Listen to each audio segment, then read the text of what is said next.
We are doing a mental health roundtable. So we'll see how this goes and see what we'll do in the future. But for today, let's start with Drew. Drew, thank you for coming around. Drew, who has been on quite a few of my other panels. Drew, like we are finally in your wheelhouse, right? No excuses. Like this is you got to show your A game here.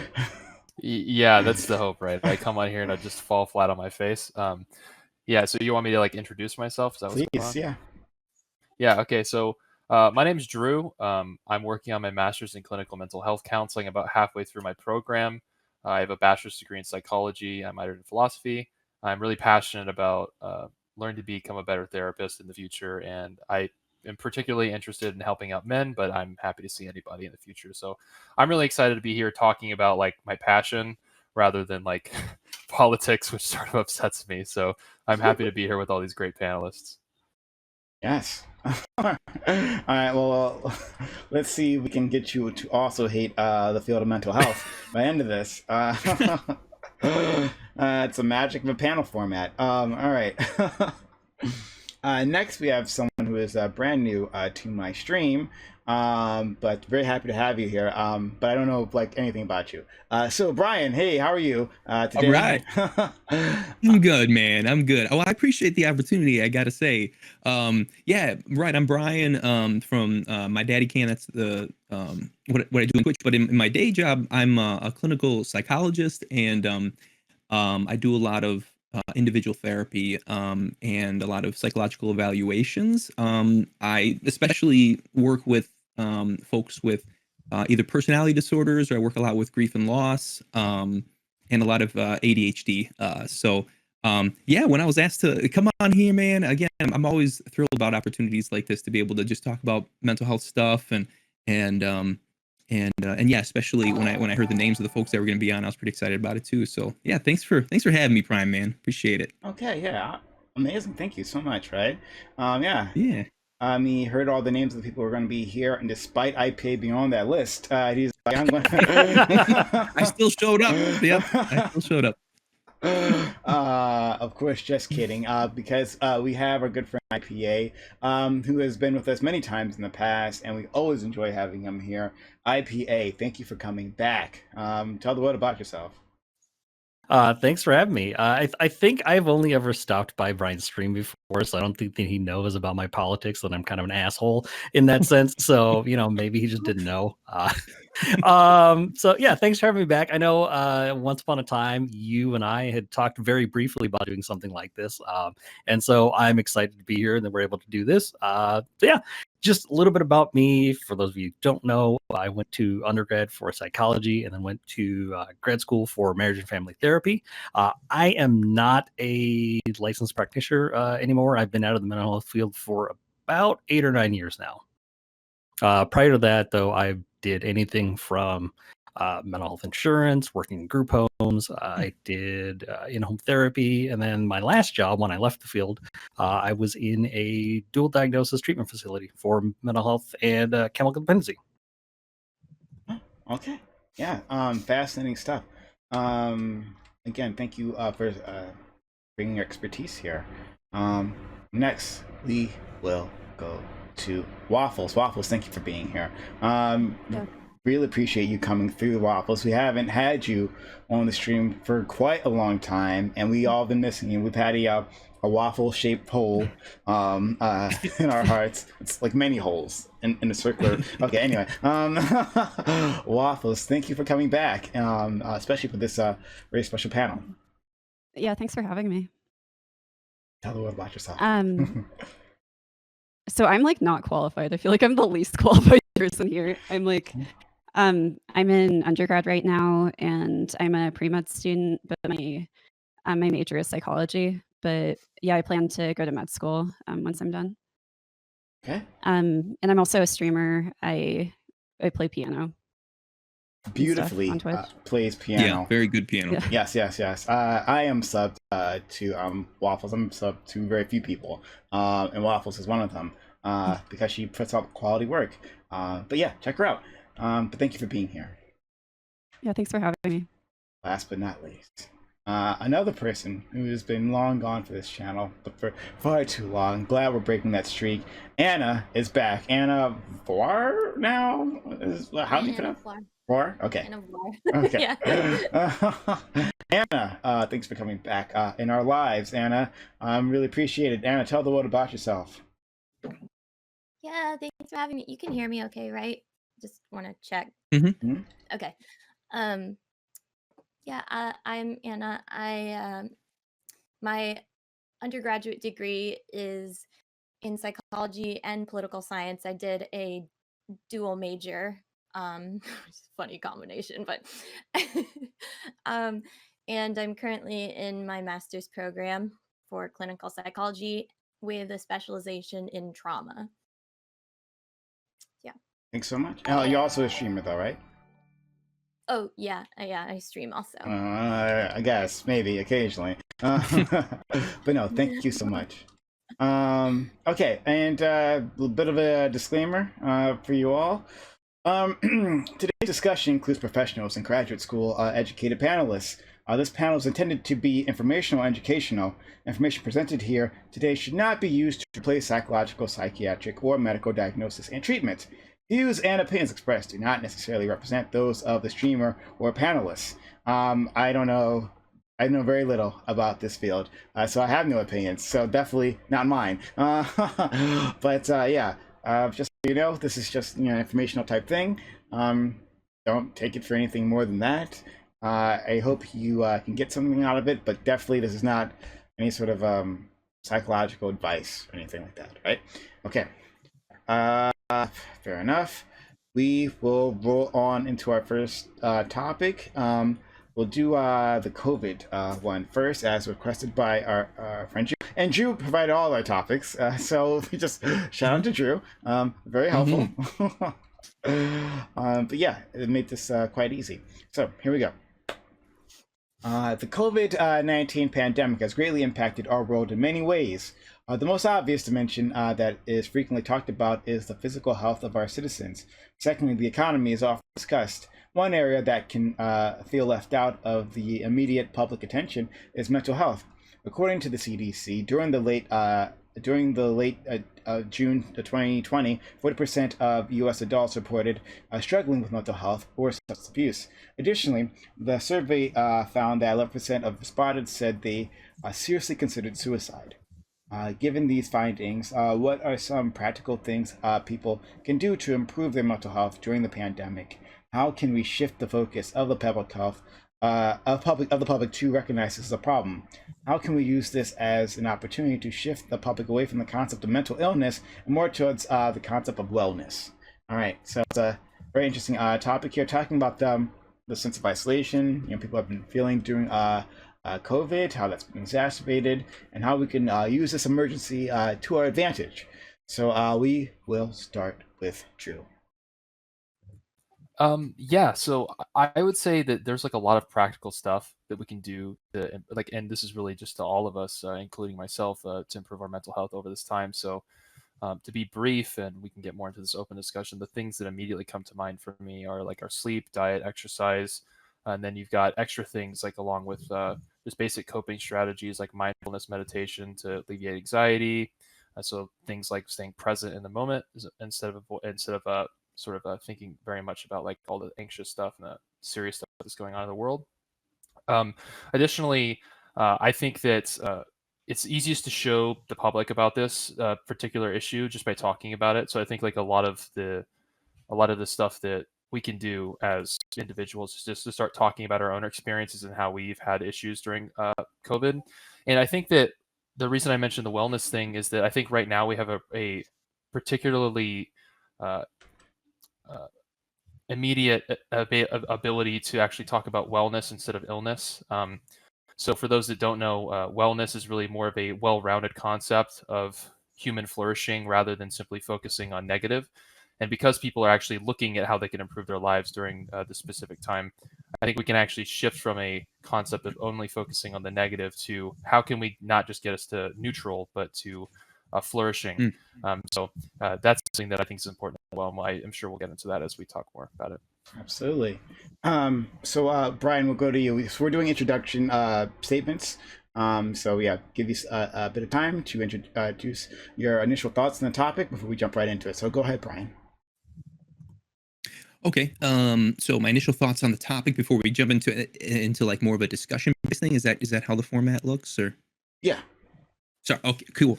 Yeah. No, I like this topic, man. I think it's good. I think obviously this past year was very different than what well, any of us certainly have ever experienced. But and interestingly, I was just looking at the and I had heard about this too, that in 2019 the CDC actually reported suicide rates they've dropped for the first time since like 1999, and that was in 2019. So I mean, I'm sure things will probably be a bit different once we get the thing, everything out for 2020. So it'll be interesting to sort of see how that kind of plays out here moving forward. But yeah, this whole COVID thing, and I guess I'm wondering, like, if we'll, because some people, we're at home, a lot of us are at home, and we're spending maybe some of us spending a lot of time with family, but then there's that whole socialization piece. And I think that any mental health diagnosis, any mental health disorder that you run up against, one of the biggest things that you go to therapy for whatever's going on in your life, and one of the biggest things that will probably be recommended by the person you're seeing for therapy is they'll ask you about support systems. Who do you have as support in your life?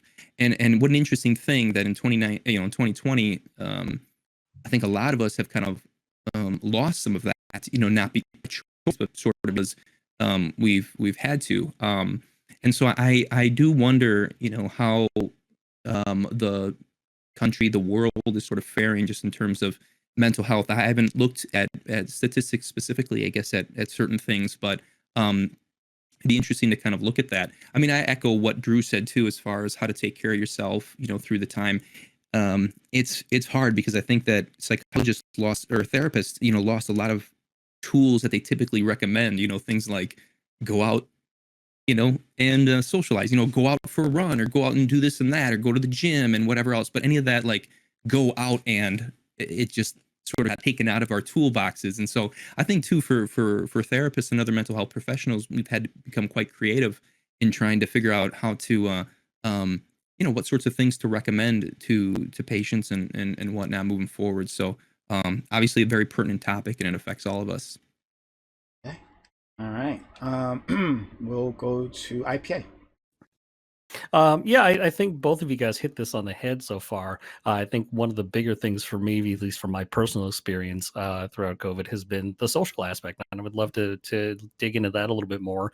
But one of the other things that we had chatted about previously, there have been some positive things for mental health in terms of access to care during COVID, and that has a lot to do with telehealth. Being able to call in and talk to a therapist. Previously, that's not something that insurance companies were covering. It was something you had to know somebody, or pay cash for it, that kind of a thing. And now, because obviously we're not able to, get out and go see people quite the way we used to in person in office, a lot of insurance companies are covering that now, and many of them plan to still continue to do that after the pandemic. I'm not sure which ones are which, to be honest with you. But that has opened up a lot of access to people who wouldn't otherwise normally have care, both for rural areas and for people who need like very special care or specialized care. They may not have that kind of person in their direct area. So that's actually been, a positive thing about all of this. Okay. Next, we will go to Waffles. So should I say like everything that I think about it, or just like a couple of initial thoughts? Yeah. I think that it's really complicated. I think the pandemic basically has been bad for like everybody's mental health, but I think one specific thing that like people should really be aware of is like the increased levels of anxiety in the population, especially when it comes to suicide, because if somebody's feeling hopeless and then they have a sense of agitation or anxiety on top of it, it really does like increase their suicide risk. Also, the isolation from the pandemic does have the ability to increase the risk of psychosis for people that are prone to have that, like people with psychotic disorders. But I do think it's good because like we now have the opportunity to look at in-person versus online therapy and be able to really research it, since before there wasn't much research on that. But yeah, when it comes to suicide, I think things that like might help the situation is looking at specific factors like increasing somebody's sense of belonging, increasing hope, dealing with like if somebody has a sense of thwarted belongingness or a sense of burdensomness with other people.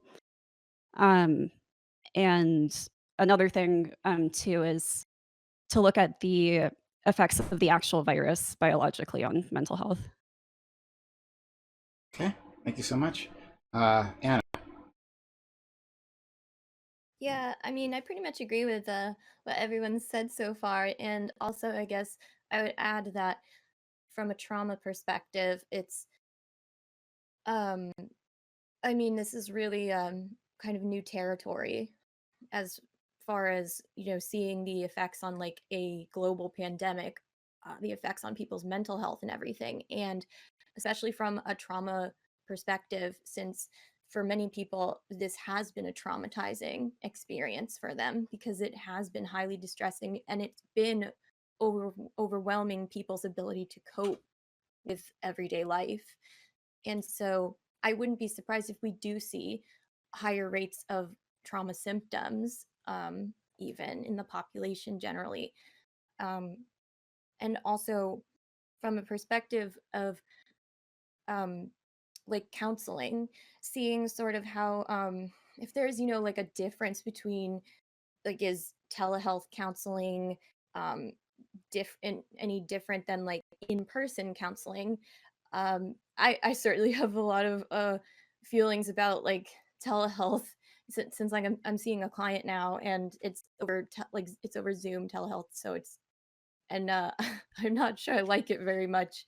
But I don't know if that's my bias or so it'll be interesting because now we are able to do research on this and compare. Yeah, it's just new territory. All right, open to the panel. What do we want to jump on first? We've got so much here. There's a lot to unpack. Yeah. Yeah. I think one thing that people were touching on repeatedly was the social aspect of this. So, is there anything that people have to say about like the social part of this they wanted to say that we didn't have time to say at the beginning? Just start us off with the social thing.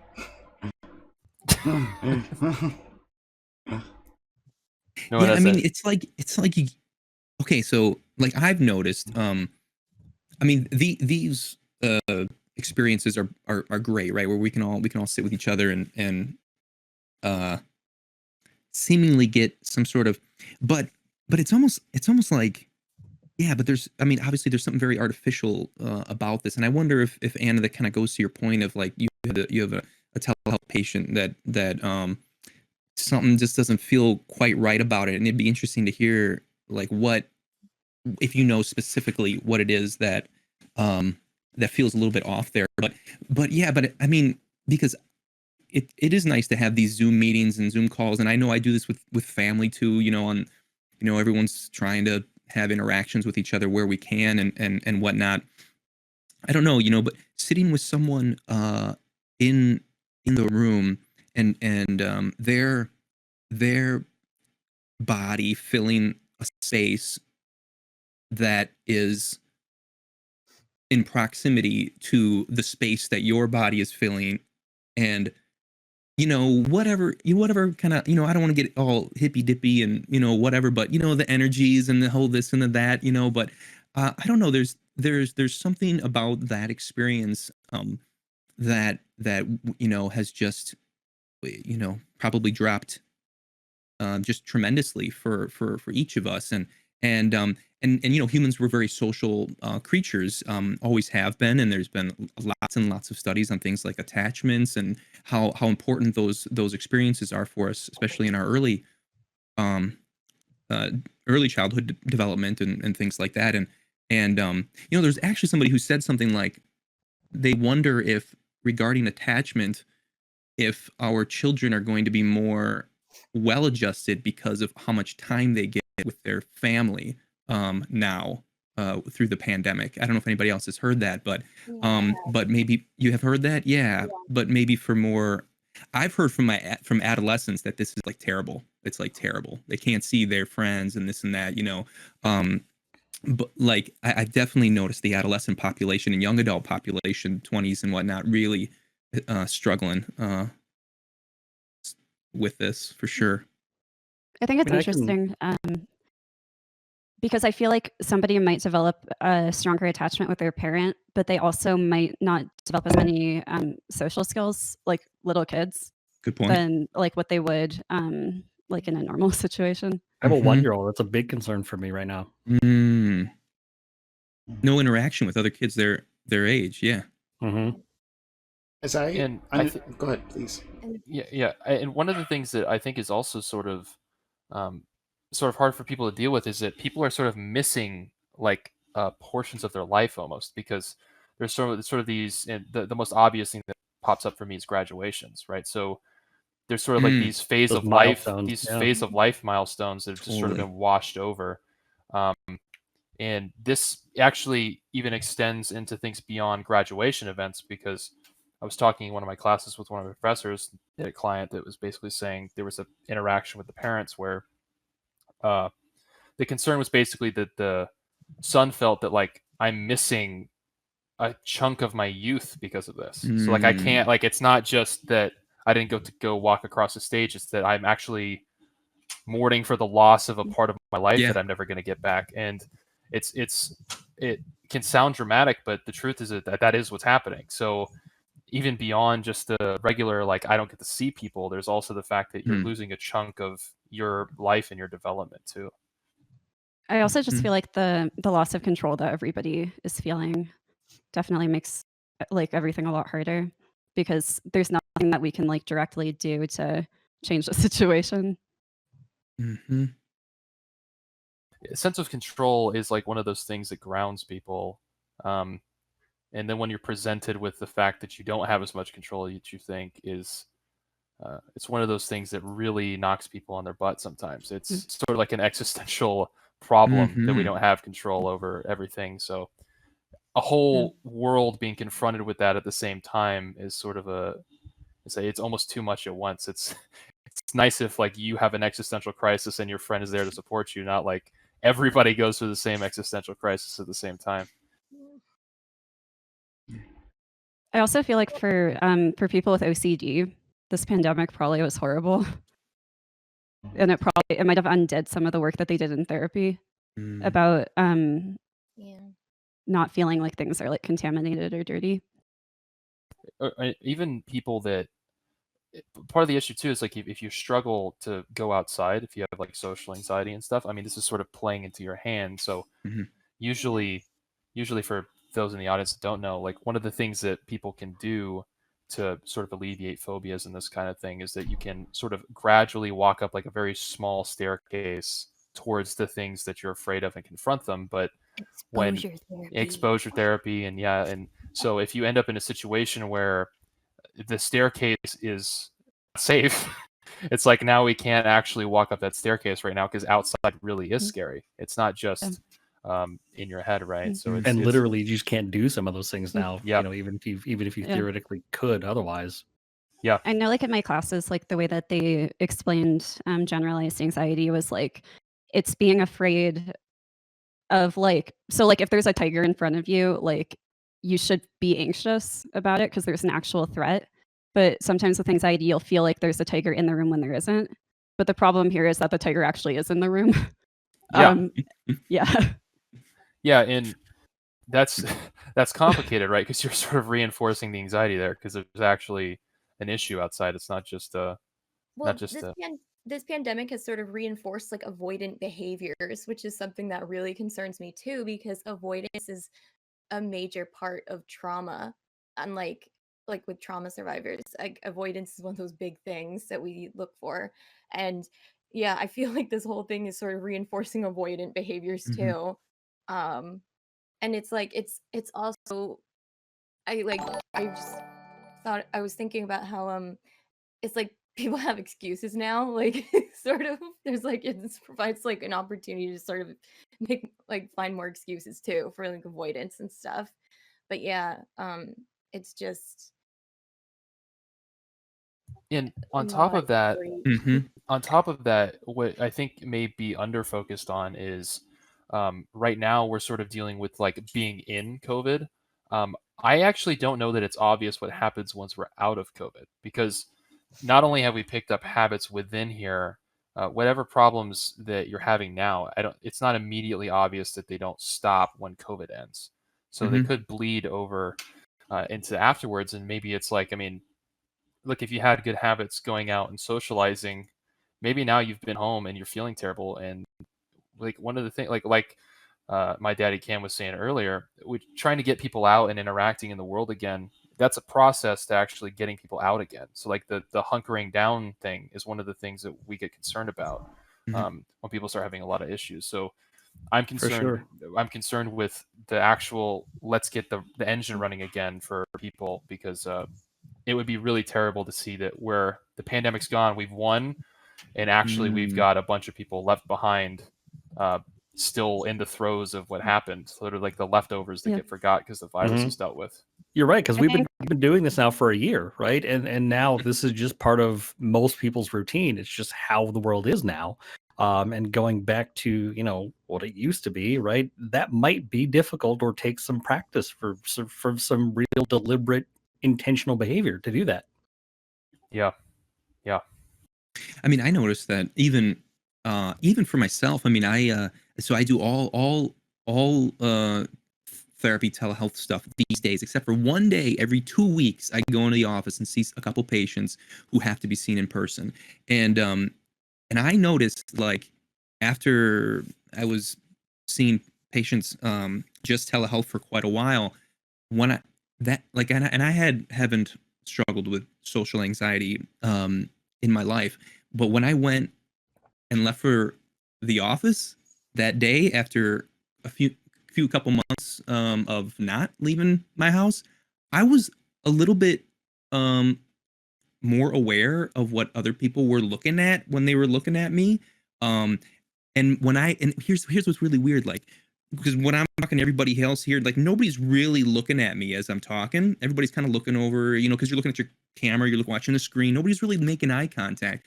And what I noticed too, like, when I made eye contact with my patients, it was like I was like, oh, that felt weird. Like, it felt like it was like heavy or strong or something like that. And that was just after like a few months.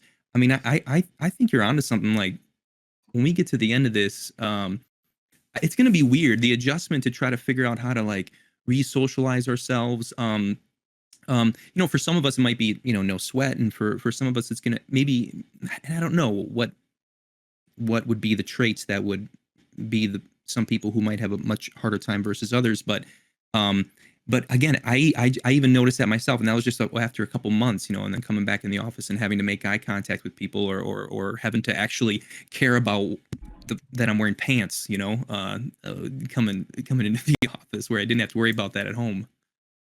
I think, like, another problem that, like, therapists might run into is, like, you don't know if your client has, I'm basically talking about myself. You don't know if your client has, like, a dual screen monitor and is playing chess on the other monitor. That's true. Yeah. That's what I Or do. if I'm playing chess. Are you playing chess right now? No.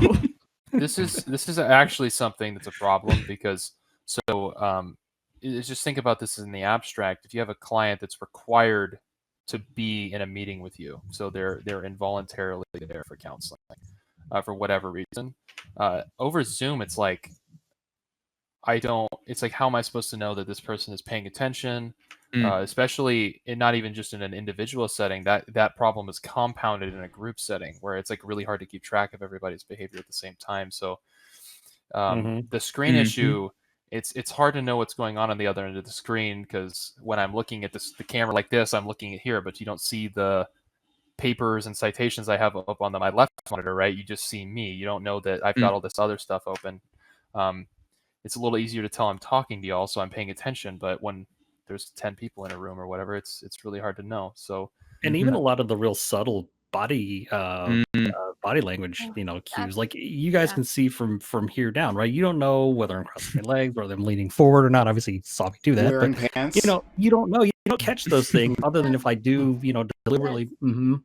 And that's Yeah. And so I'm wondering for those of you that are doing telehealth, do you feel like that might be part of it, is that loss of body language, from basically here down? Anna? Yes, and Yeah.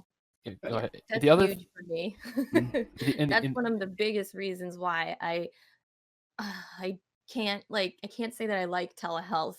I prefer better in person. But yeah, that's one of the biggest things is that like feel like I'm missing out on so much body language that and I feel like oh my god, I'm only seeing like a little bit of this. I can't tell if they're like anxiously tapping their foot or like their foot's jiggling and stuff. Like, those are such important indicators and yeah, it's also harder to tell if like other things that we look for things like if the person smells like alcohol or something, things like that, anything, no, but seriously, or like if they're not really things like if they're not really like taking care of themselves as well, which is a common thing with plenty of mental illnesses.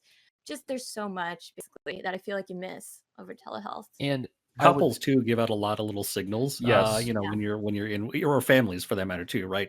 And if there's little, if one's touching the other, you might see, this little bit of arm movement, but you have no idea what's going on. Whereas if you're in the office and one touches the other, oh, I said something or something came up, or they're trying to signal something to one another, right? You would never see that.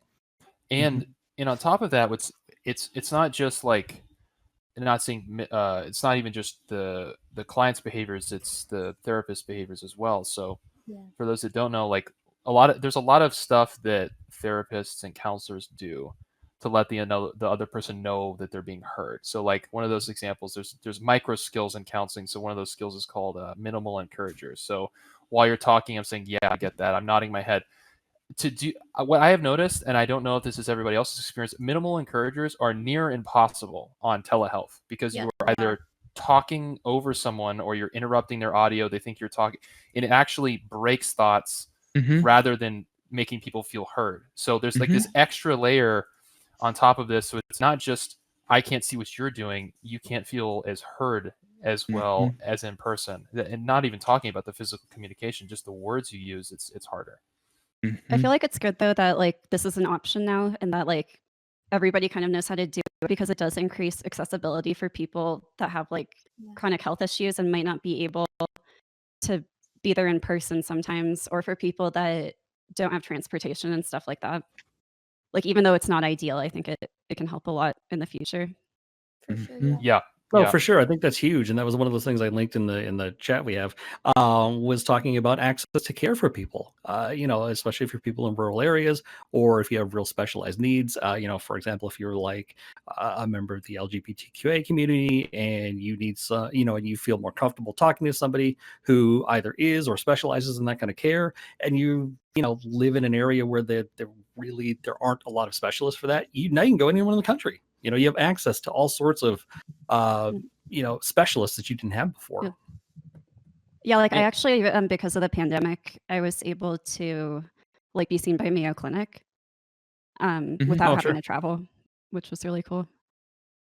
But I did travel sometimes. You could have came all the way by me waffles in the Midwest over here.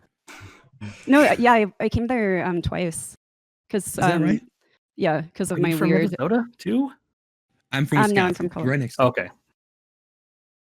And man, the other thing that I think is important to notice is that there's this accessibility element with the fact that there's telehealth now. But I would also note that accessibility extends only so far when we're talking about the fact that I'm lucky to have a computer and a webcam during this time because stable internet. Stable internet. I mean, when we're talking about people that are like sort of really having the worst time, we're talking about people that might not have access to that type of stuff and they can't go to the library because now you're talking about exposing yourself.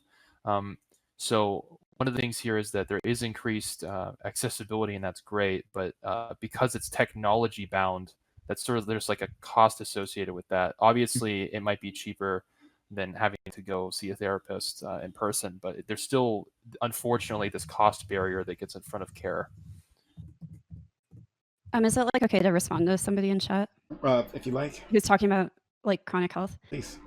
I think one problem that like therapists can have is like it's hard to find the line with somebody of what somebody can do, like of what is the chronic health condition and what is other problems, and how to account for both of them and not invalidate the person in the process, because that's something that like I experience like even with my own therapist, is sometimes it just feels like she won't understand the effects of like of my like chronic health issues, and then we'll act like it's the depression that's causing it. But I think it's just a hard thing, and I wish that there were more people that specialized in it, especially because like somebody's mental health does make their chronic, if they have a chronic health condition, it makes it worse, and the chronic health condition can make their mental health symptoms worse. And psychosomatic symptoms too, I suppose, can Yeah. play a factor. I feel like the five of us are going to spend the entire panel just talking to each other. Yeah. You know, you're in a room full. That's actually like unironically like what all my classes are like. They're like, yeah, like everyone's nodding as the teacher's talking. Same. That's exactly how it works. So Prime, you talk and we'll all just nod at you. Let me tell you about this weird dream I had. Right, Dude, I will go there with you, man. I promise. And also the Freudian approach, or Jungian approach. Yeah. Leah, like the experience that like I had this week that was kind of frustrating is like, so I have like a connective tissue disorder that causes a lot of pain for me in the morning. I have that, and then I also have insomnia, like from depression too. And so like talking to my therapist about like, I literally can't get up at this time because I'm in so much pain. And then her saying like, well, what if that's just an excuse? Like that, like your depression is saying, and then it's like, that sounds invalidating. I think things like that can happen, but it's important to like have a good relationship with your therapist and be able to talk about it when things like that come up. Can we talk about that for a minute? No. Because I think that's huge. There are all sorts of studies out there, and it's rated like number 3 or something by professionals and number 1 by lay people. The relationship between the therapist and the client is extremely important. And you hear a lot of people talking about, oh, well, I tried therapy, it wasn't for me, right? And it's because they went to one person, they didn't like them, or they didn't get along, or, you know, and there's any number of reasons, right? So there's lots of different factors. There's just personalities, some people don't happen to get along. There's also, you know, theories. Like there are umpteen hundred different theories of therapy. And if that one doesn't mesh with you, if you're not a narrative therapy person, if you're not a cognitive behavioral person, and that's who you go see, it's just not going to work, right? So to anyone out there, know that it's okay to fire your therapist. It's okay to look for somebody else. Find somebody that works for you. Because like personally, I wouldn't take advice from somebody I didn't like. Like if you don't like the person, it's not going to go well. Yeah, absolutely. You have to trust them. And I want to re-emphasize this point that IPA was saying, is that a lot of people don't realize this, but therapists, so there's this thing called modalities, which is basically a million different ways to be a therapist, basically. And these different modalities or theories have different approaches to the way they view clients, the way they view the counseling relationship, and the way that they treat things. So it really is the case that not only are you dealing with, do I like my therapist personally? Do I have some sort of connection with them? But also, do their strategies and theory and their grounding and their foundation mesh with what I believe, and do those match what I think? So if you really want to talk about your past, don't go to someone who's a Gestalt therapist who doesn't believe in talking about the past, right? So there's like, it's really complicated. And I think that one of the things that the mental health community needs to get better about is communicating the differences between these theories, so that people that want to participate in therapy understand the differences, and they can sort of those are their preferences. So I'm glad that IPA brought that up, because that's a huge, huge thing. Because usually when people bring this up, they say, oh, well, go see 4 therapists and maybe you'll like one of them. And people think, why? It's like, well, it's not just that you need to like them. You need to know what their style is. So ask questions and get to know what type of therapist they are on top of, do I vibe with this person? Because there's more to it than that. What does Yeah, that look like for people, do you think? I mean, because it's not like we have a questionnaire. Okay, answer these 12 questions and we'll match you with a psychological theory that fits, That's what I'm your saying. personality or what's wrong with you, right? I was Yeah. thinking about how like different modalities of like different counseling theories, how like the therapist, like some, like the psychoanalytic and psychodynamic approach, the therapist is like the expert and the client is not, and that's how their approach sort of is, and a lot of people like that. They want their therapist to sort of act like the expert sort of, and they sort of want the guidance, and so plenty of people like that. But then there's also like the Carl Rogers approach, which is like, I'm just walking along life with the client and that's it, and like the client guides me, the client is in full control kind of thing, like. So yeah, it's kind of like that's what it sort of looks like. I think, it just I think that's yeah. I think that's a good point actually with uh if people come in and they see a therapist, I think a lot of them probably aren't realizing, IPA, to your point a moment ago, that firing is an option, because they don't know, they just come in and it's like, here's my issue, and they don't know that they can, like, if it sounds whack, it might be whack, if it sounds okay, it might be okay. If this person doesn't, because I think in our culture too, there's kind of like this, like you were saying, Anna, like, you know whoever you're going to see is the expert, and you go into their place, and you come into their office and you sit in their chair and they tell you what's wrong with you. You don't question, if they know what they're talking about. You don't question whether or not their bedside manner or whatever. You don't question those kinds of things. You just kind of go along and you do it, and you leave, and then hopefully you're kind of fixed. I feel like that's a lot of what our society, how our society kind of treats health in general, and I don't think mental health is very different. But I think we're here to say that it is very different. That mental health is, the way that you should see your therapist is very different, from maybe how you might see a medical doctor, perhaps. But yeah, that relationship, absolutely, number one. And to your point too, Waffles, a moment ago, when you said that you had an experience where you mentioned to your therapist, or that your therapist knows about your chronic health condition, on top of your mental health condition, and seem to sort of say, give you kind of a their thoughts about how the depression is, hey, is this a depression thing, or is this actually a related to your health? I think to me, in that moment, like, it's all about, like, how the therapist says it, and it's all about your relationship, what you have established. Because in my mind, I'm thinking, I'll bet with the right match between Waffles and her therapist and the right kind of history, you could probably get away with it. I could probably say, have you thought, like, just like, have an open mind about this. I have a thought about this. What do you think? How do you think depression plays a role in this idea? Let's say that it's the chronic health condition, that we're both agreeing there. Is it possible, or where does your mind take you when you start to think of depression keeping you at home? A question like that, which is totally, like, exactly what this person was saying, but it's in a way that's a lot more palatable, and maybe a lot more respectful and whatever else. And that to me is just, it goes to show the how important it is, the therapeutic relationship, how important it is between you and your therapist, that you guys are getting along and you have good rapport, because then you can do a whole lot of good things if you have those pieces.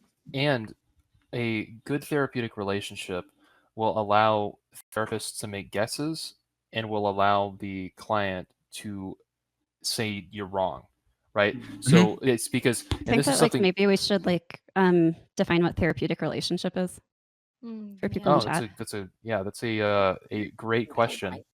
Yeah, so the therapeutic relationship is just that, well, just like it sounds, the relationship between the patient and the therapist, and like everybody's saying, that is right at the top in terms of what goes into effective therapy. Really, one of the main things that you should look for, and it sometimes and just like any relationship, it can go fine, and you can develop a greater sense of connection with your therapist, or not so fine. And some things can happen within the relationship, just like every relationship, that What do you think it would mean to like damages have the relationship. a bad therapeutic relationship? Say that one more time. What do you think it would mean to have like a bad therapeutic relationship? I would say it's probably that if the person is, well, it's probably about how you feel. I would say if you're sitting in there and it's kind of, and you feel defensive, the therapist is saying stuff and you're kind of like, you're not really on the same page. To me, it's sort of like it's more about feeling it. When you sit with somebody, how do you feel as you're sitting with them? Do you feel comfortable? Do you not? If you don't feel comfortable, and usually you feel comfortable after this amount of time with somebody, I mean, I'm thinking, okay, there might be something there to think about or explore. So I think it's a lot about feeling, but mostly, if you're saying what's on your mind, and you're not really liking what this person's saying back at you, and you're feeling defensive, or you're feeling stressed, or whatever, or anxious, to me that could be an indication that there could be So a damaged about therapeutic relationship. what about the other way around? So we've been talking about how clients should find a new therapist if for whatever reason it's not gelling. For those who've had a chance to practice, have you been in situations where you think that for a myriad of reasons that this therapeutic relationship is not working, and that maybe you refer them to someone else that you think might be a better fit? Has that ever happened to you all? Mm-hmm. For sure. Absolutely, Yeah, that's that's the thing. awesome. Yeah. And in fact, one of the things that they used to talk about when I was in school was like, if if you have a particular issue, if you were just making stuff up, if you were like sexually abused as a either as a kid or previously, and you said, okay, I don't want to work with domestic abusers, or I don't want to work with child molesters, anything like that. That's something you need to make very clear in your initial like intake paperwork. Like, here's the deal: if it ever comes out, we do reserve the right to end treatment. But otherwise, there has to be a pretty justified reason. Like, clearly, this is not helpful to the client for us to have this relationship anymore, and so we are going to refer out to somebody else. And It seems like one of the biggest things that usually comes up is just a problem being out of somebody's scope of practice, and that making it like unethical for somebody to see them. yeah, Yeah, those pieces. Supposed to refer out usually. Yeah, those pieces seem definitely like, if there's like just as you were saying, IP, if there's like a real good reason. To your point, Prime, if it's like if I don't like this person sitting across from me, I it's not that I can't treat them, or I don't, but if I'm sitting across from them, I'm like, man, oh man, something about this person really rubs me off, or something they said offended me earlier, and I'm just kind of feeling a certain way. Like, in my mind, I'm thinking, okay, is this a me thing? If this is a me thing, like, I got to get that figured out. Like, and so either I need to get some supervision, or I need to hash it out with a colleague or whatever. But if it's like, this person just said something that was pretty dang offensive, and probably offends a lot of people in their life, and now I'm having feelings about this person, I should address it with this person. And so it's kind of like, I got something I got a thought, earlier on in today's session, you said this and that. I gotta say, I had some feelings about that just a little bit ago, and see where it goes with that person. And if they kind of look at you with a blank stare, like, has this ever happened? Have you ever kind of like been kind of caught off guard when you said something and someone's like, I got really offended or whatever, and you're like, what? I didn't mean to offend you. Has this ever happened? And you kind of go into a conversation about that. I mean, to me, if you're not feeling whatever's going on with somebody, and it's not a you thing, that is good fodder for therapy. Like, that's a cool thing to talk about with the patient to help them. Also, on that, I think you bring up an important point for anybody out there who's thinking about going into any sort of mental health field. Therapy will bring out a lot of shit about you. And so you better know who you are and what your triggers are, and the things that are going to be a problem for you, because it's going to come out if you don't. My master's program has literally been like an entire just self psychoanalyzing, like literally been like freaking like therapy for us. Like, that's how it's been. So much like writing so many self reflection papers, and like No, Yeah. Well, and that's the it- reason why you get so much supervision through So- school and stuff like that. Yeah. Part of that is like you said, IPA to really you got to know thyself. I think I forgot who said that, know but thyself. yeah. Is it One of okay the- to like address like a question that was in chat Of course. like a while ago? Somebody was asking about thoughts about like if any people on the panel have any sympathy towards people who are like anti-psychiatry. And I feel like usually if somebody has a strong opinion against psychiatry, they have a reason for it, like of something that they feel personally. And also like psychiatric medication like is just scary if you haven't been on something before because you don't know how it's going to go. And so I think it makes sense for people to be afraid if their doctor is like recommending that and they've never done it before. And I think sometimes people feel like they can't share their thoughts about being like hesitant to take medication because they don't want to come across as like anti-science. But it's okay to be skeptical about things and to advocate for yourself.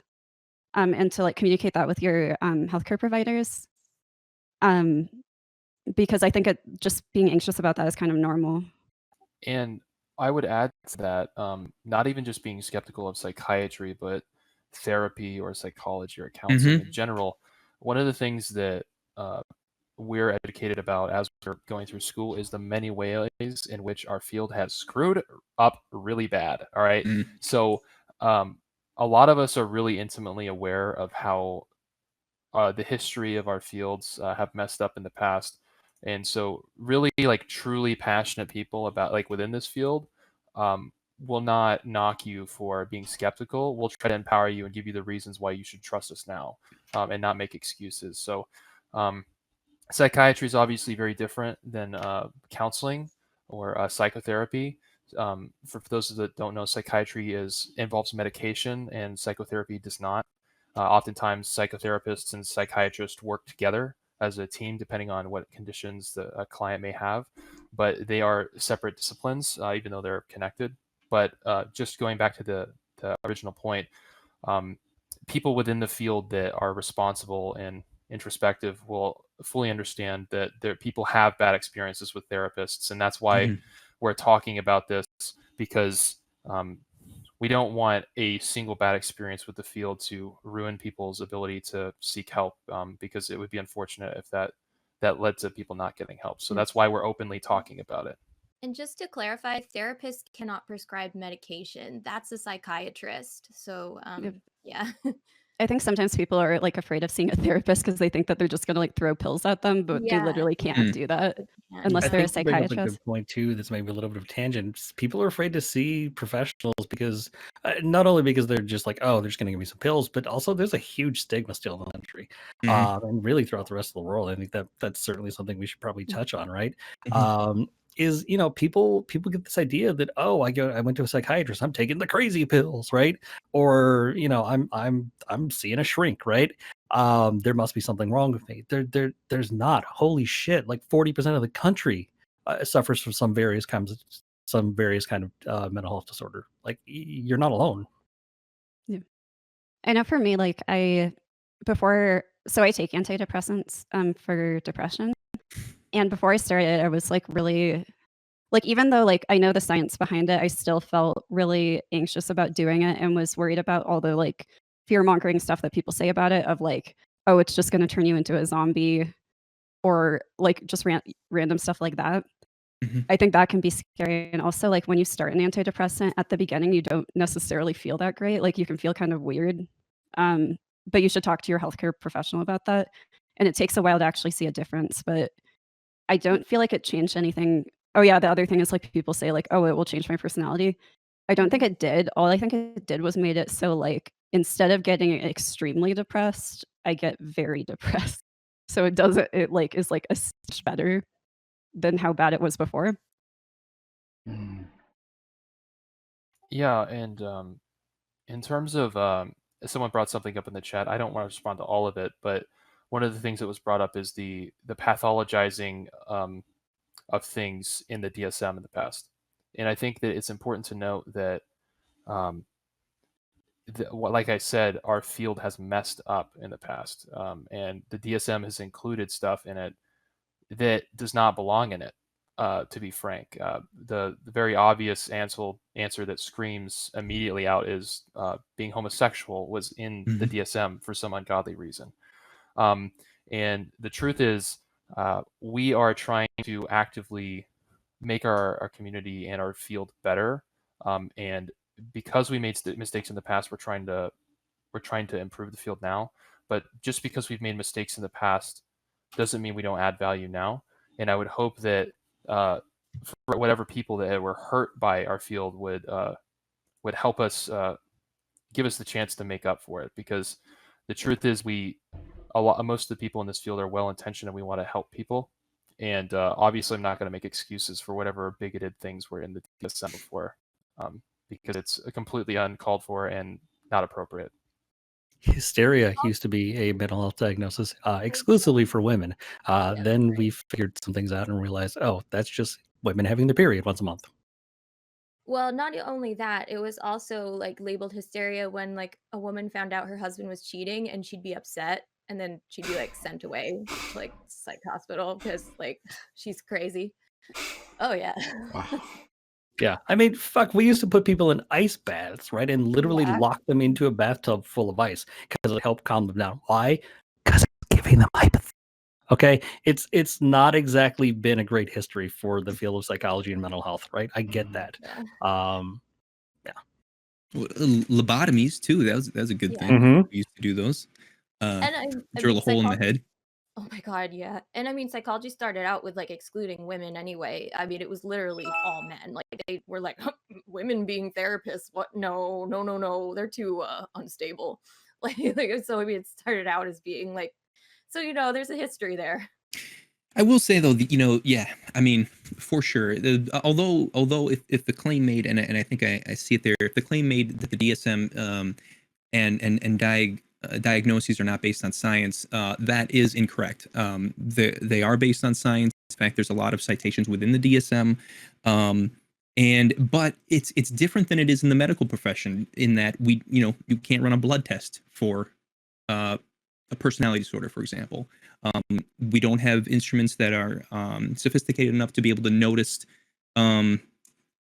structural differences in the brain that then we can make diagnoses dependent on that. For example, it's a theory that ADHD is folks with ADHD are dopamine deficient, but can we see that in a person's brain? No, we can't see that, but that's the theory. But maybe one day we will be able to see that. Serotonin, all that kind of stuff, with depression and whatnot. So it's kind of like it's our best, based on the research that's out there. And that's why, sometimes psychology can be labeled sort of a soft science or something like that. And Well, even for medicine, when people diagnose things, even if a lot of it is based off of a blood test, it hardly ever makes the diagnosis. It's just part of a picture, in the same way that you give a client like some type of assessment that you can't say definitively that they have like a certain issue from that assessment, but you can use that in helping like construct like the picture of what is going on in their life. So like that's why like medicine is sometimes considered like as much of an art as it is a science. And another thing that I would say about the DSM, so people are talking about misdiagnosis. This is a problem, but one of the things that we realize within the field is that one of the most common reason people make mistakes when misdiagnosing is they're not referring back to the DSM. So they're not looking at actually what the conditions are and the prerequisites for the diagnoses. So having that document means that there's some consistency across diagnoses. So not each individual therapist is sort of winging it. These are, number one, you're able to, as a professional, sort of get an idea of what you're looking for. And additionally, you're also looking for a way to communicate with other professionals about what a client is going through. So separate from whether or not you're actually attaching diagnoses to people, it's very difficult for me to explain to a colleague what's going on with the client for supervision if I don't have any terms or things to refer to other than, yeah, so my client's doing this and this and this and this and this and this, or I can say they have this condition. And now that person, all right, so I'm sorting my mental model. So now I know kind of what we're dealing with. Give me more of the details. There's utility in being able to communicate to other professionals these terms, even if you don't agree with applying diagnoses to individuals. And there are therapists that don't believe in diagnosis, or they don't believe in attaching diagnoses to people. So I would note that there's controversy about this even within the field, but there is utility in being able to communicate between practitioners about what people are going through, so that we can better provide care for individuals that are seeking therapy. I think it sucks that like certain disorders have like stigma attached to them and stuff. Because like I don't know if this is true, but the way I feel about it is like it seems like the diagnosis is helpful because it communicates a lot of information in just one word, and it also communicates what could be a scientifically valid treatment plan for them. Like it can help you go off of science for how to help this person. Yeah, Yes. I feel like there's a lot of that stigma even within the field itself too.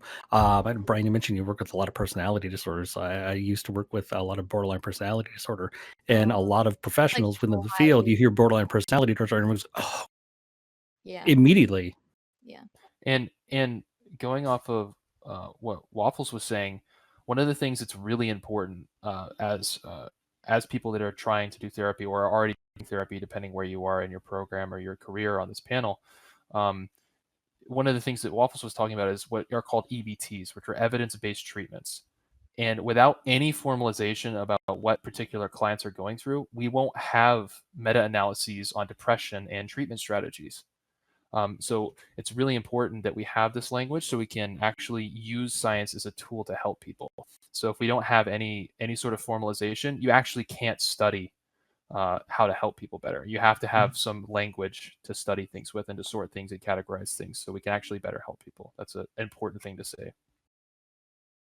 And I hate to say it, some of it is insurance related. Yeah. You bill an insurance company, Yep. it has to have a diagnostic code and it has to have a procedure code. That's just how it is. Otherwise, you ain't getting paid. Some insurance companies, like my professor was like telling us that some insurance companies will expect you to like diagnose someone in a day After in, like, the first visit. Mm-hmm. Yeah, Mhm. Well, because otherwise they won't pay for it. Because what's the point of them coming in if it's not medically Right. necessary? Right. If it's not Yeah. So real, that's or, why like a lot of them have those provisional tags on the on the end of them. Yep. Yeah. Like it's a working diagnosis. Like this is what our best thought is so far, and yeah. Provisionally sociopathic. No, really, that's a thing in the ICD-9 where it'll say, parentheses provisional, because we kind of think it's this, but we especially when you're talking about personality disorders. Holy shit, those can take a long time to diagnose, and oftentimes get misdiagnosed for years. Yeah.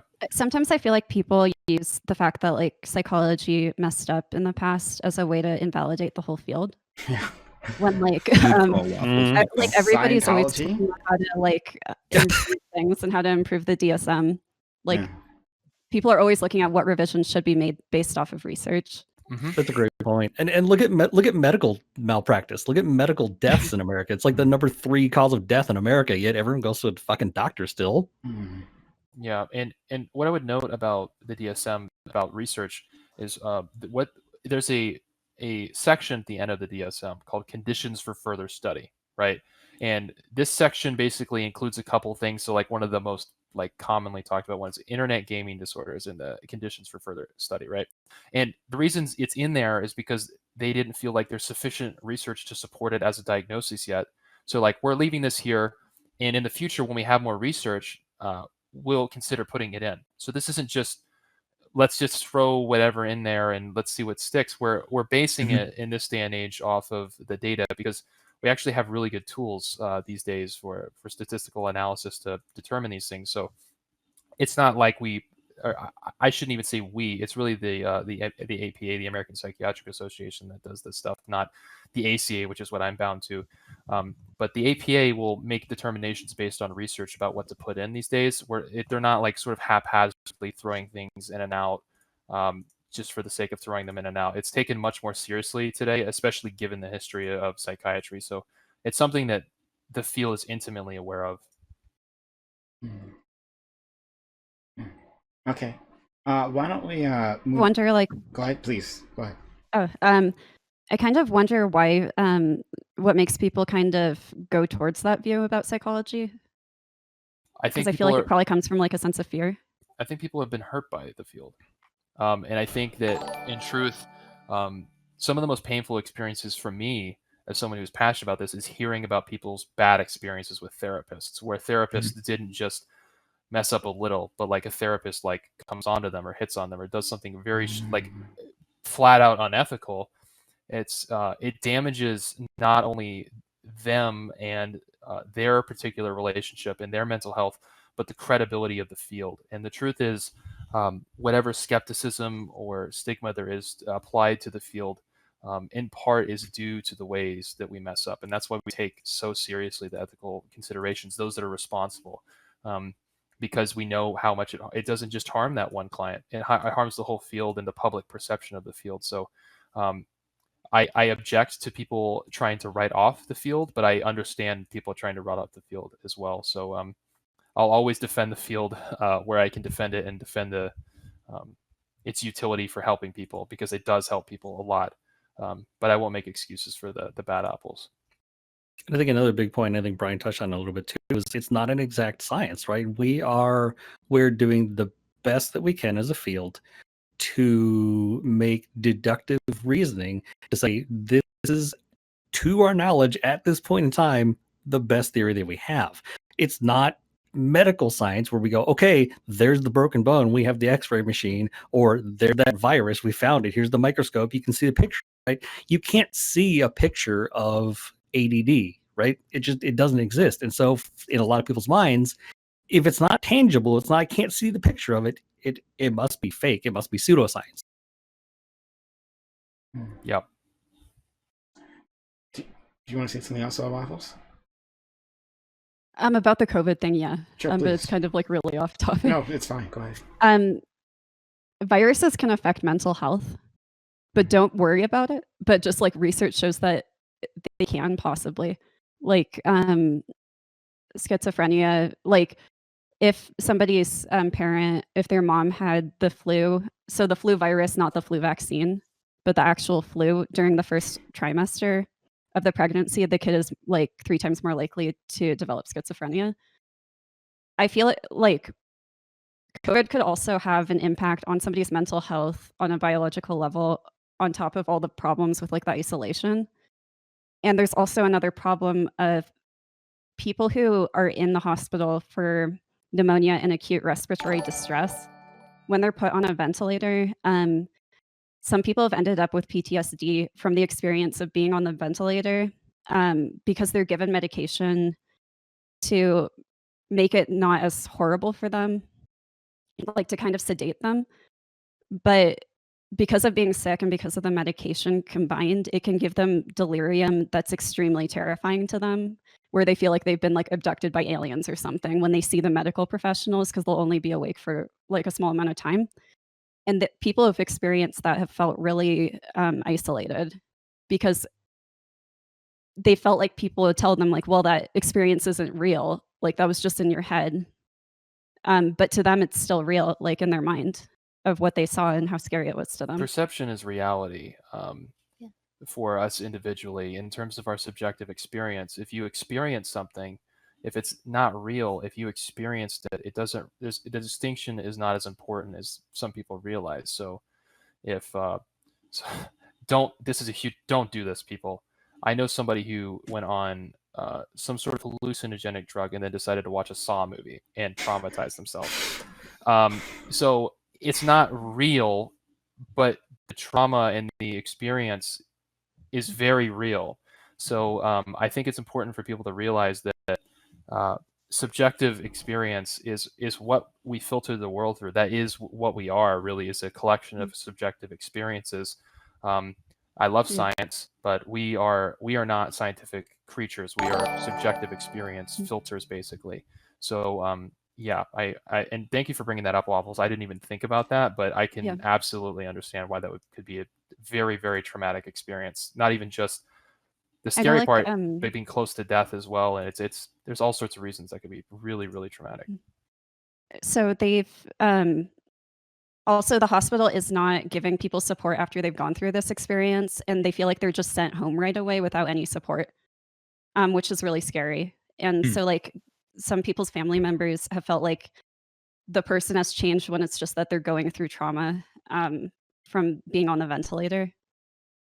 Yeah, and this is why I thought this topic was really important about like how do we get the public aware of this, because I think that this aspect of the pandemic is sort of being missed for a lot of people because like the topic suggested, I think that the economy and physical health are talked about very openly all the time, and then this sort of just gets like flown under the radar, and if we're not aware of it, then it's really hard to solve the problem if we're not even considering it as a problem. So that's why conversations like this are so important. Yeah. So why don't we transition to a another topic? But I think it feels like it's sort of related with the relationships we've been briefly talking about. So I'll read it. Intimate relationships are a huge part of our lives. Despite this, in many ways, we can often feel that our relationships are slowly failing, or that we don't have a strong sense of control over the fate of our relationships. High divorce rates and Black Mirror-like dating apps have further changed the way we view relationships in the world of 2021. What are some easy things that we can do to improve our intimate relationships? How does the modern world change our relationships in positive or negative ways? How does mental health impact our relationships? Okay. So yes, we're talking about so not just not therapeutic relationships, intimate relationships, two different things. They should be, yes. It should be, yes. Don't let them. And how it interacts with the modern world. And yeah, and I guess part of that would also be with our current COVID infused world. So we'll start with Drew. Actually, you know what? Why don't we go the other way around, and we'll end with you. Anna, can we start with you? Sure. I guess in terms of like, well, modern dating, I guess because so many people are using dating apps now, and there's definitely quite.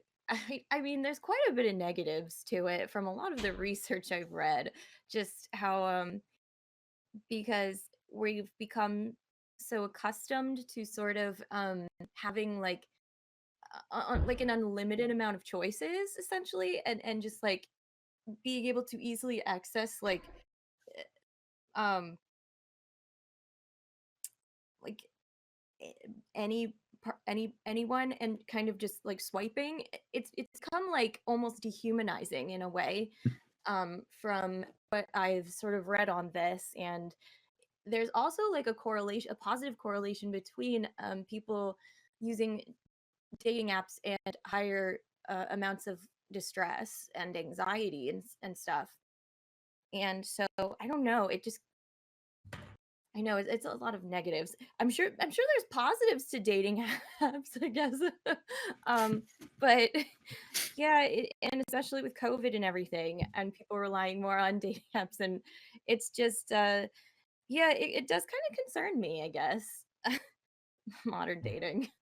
Yeah. Okay. We'll go to Waffles. So I think like the pandemic has been interesting because it can make it so couples are closer, but it can be really harmful in abusive relationships where it can kind of escalate it, I feel. But like for dating apps, I think that I don't really have that strong of an opinion on it, like because I don't know that much about it. I think it's good that they try to like connect people, but then also like long distance relationships don't have the same success rate as like being closer to somebody. Um, and for the last part of it, I think that mental health can affect relationships, and it really sucks because nobody chooses to have a mental health problem. But one of the things that makes something a disorder is the effect that it has on your life, and it isn't somebody's fault that it can affect other people. Thank you. IPA? You would think that this would be my wheelhouse, having gone to school for family therapy. Dating apps, oh my god! For those of you guys who don't know me, my wife and I do relationship and dating stuff on Wednesday nights. And we say this all the time in the air. Holy shit, are we glad we're not dating these days? Because I wouldn't have the slightest clue how to navigate that. On one hand, I have to speculate that it may, cut through. It may cut to the chase a little bit sooner. On one hand, on the other hand, like, yeah, I just the culture that the internet has created in as a whole, yikes! I don't even want to know. I'm sorry for anyone who's experiencing that. As far as mental health and relationships, yeah, that's huge. The the best thing that you can do for people is just support them and understand that's the way that their brain perceives things. That's the way that their brain works. Help them understand that, help them, support them through that, get them the help that they need. Don't blame them for it, right? And it's hard, right? Because we want to associate their behavior with that's who they are. And it's tough. One of the things that we used to say, like, we probably shouldn't have, back when I was working in a group home with a lot of people that had personality disorders, being an asshole is not a mental health issue.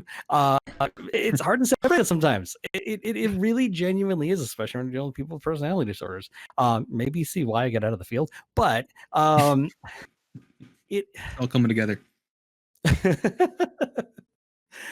It can be hard to distinguish sometimes, and you really, really got to keep that in check. Is this the person that I know talking to me, or is this a mental health disorder, or is it a symptom of the mental health disorder? It's hard to keep that in check, and you really, really, really got to do that. Okay. That brings up an interesting question I kind of want to pose to you guys later on, but we'll get to that. First, Brian. Yeah.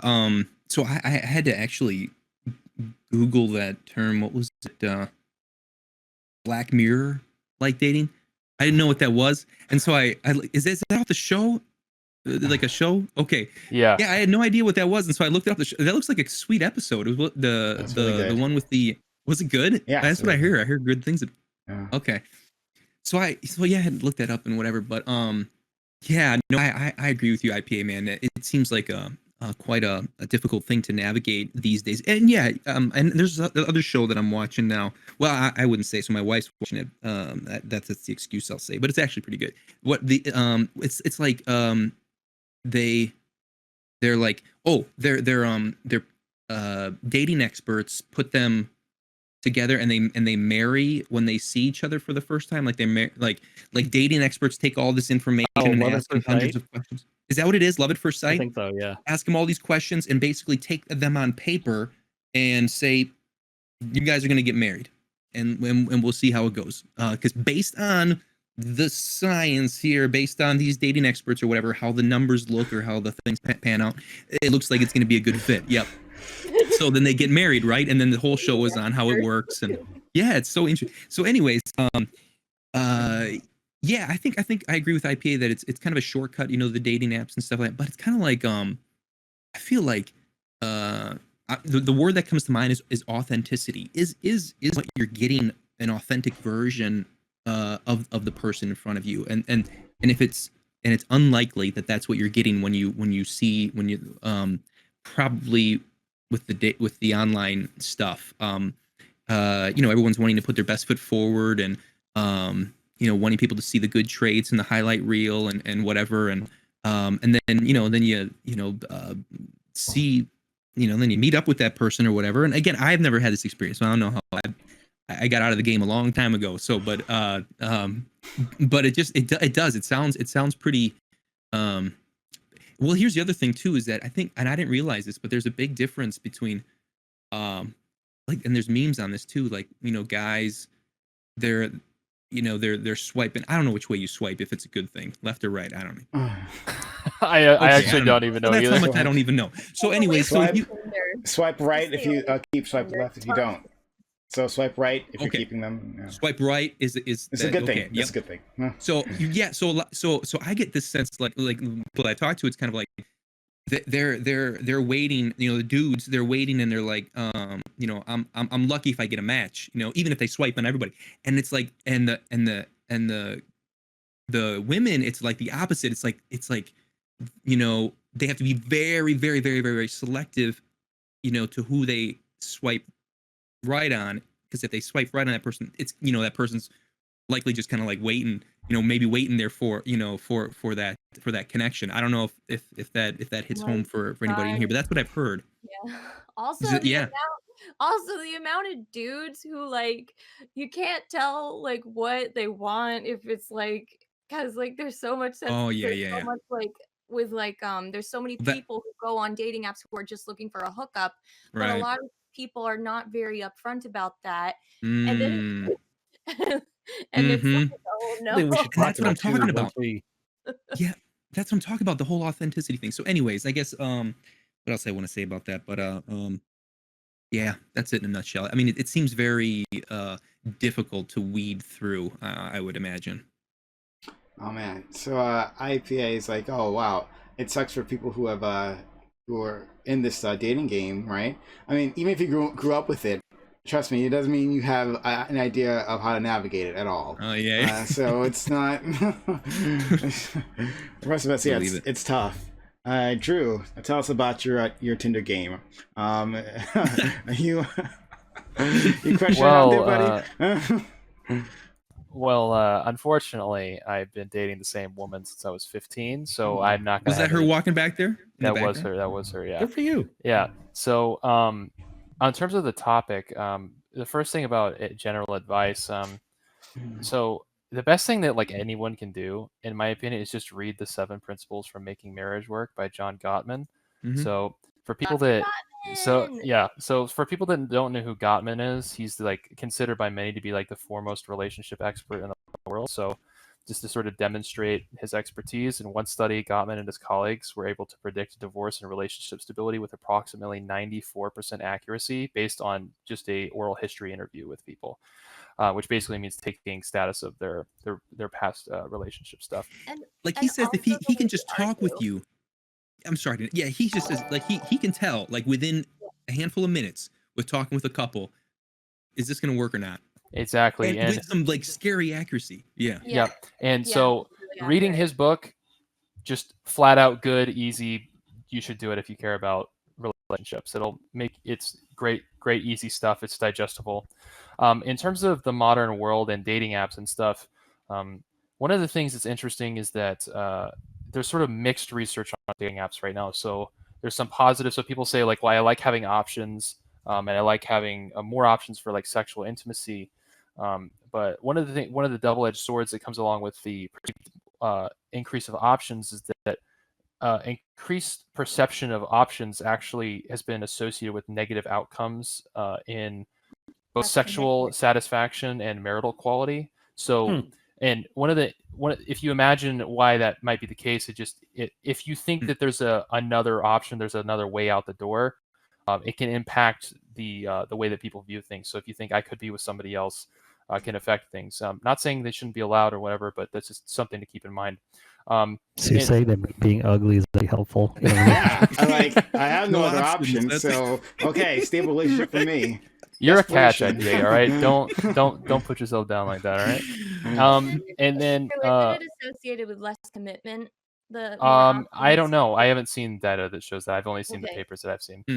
That's what And I then saw. the last Okay. thing is that mental health and relationships. This is actually really important to think about. So one of the things that relationship therapists do is that they will sometimes recommend that individuals in the couple go seek individual therapy because the problems require it.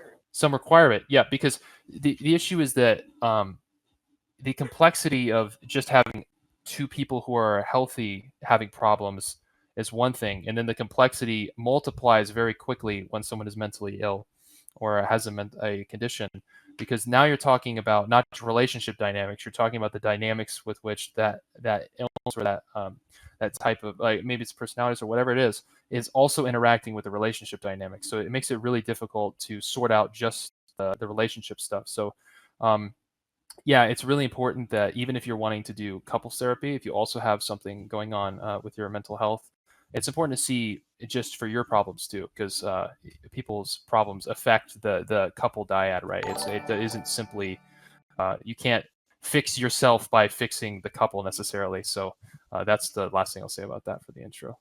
All right. Yeah, let's jump right into it. I have things to say on we're talking about relationships and dating. Go for it. Please do. Yeah. No, I mean, we can all nod at you. It's like, oh no, like start diagnosing. No, yeah, I see I see what's going on here. But no, it's actually quite difficult.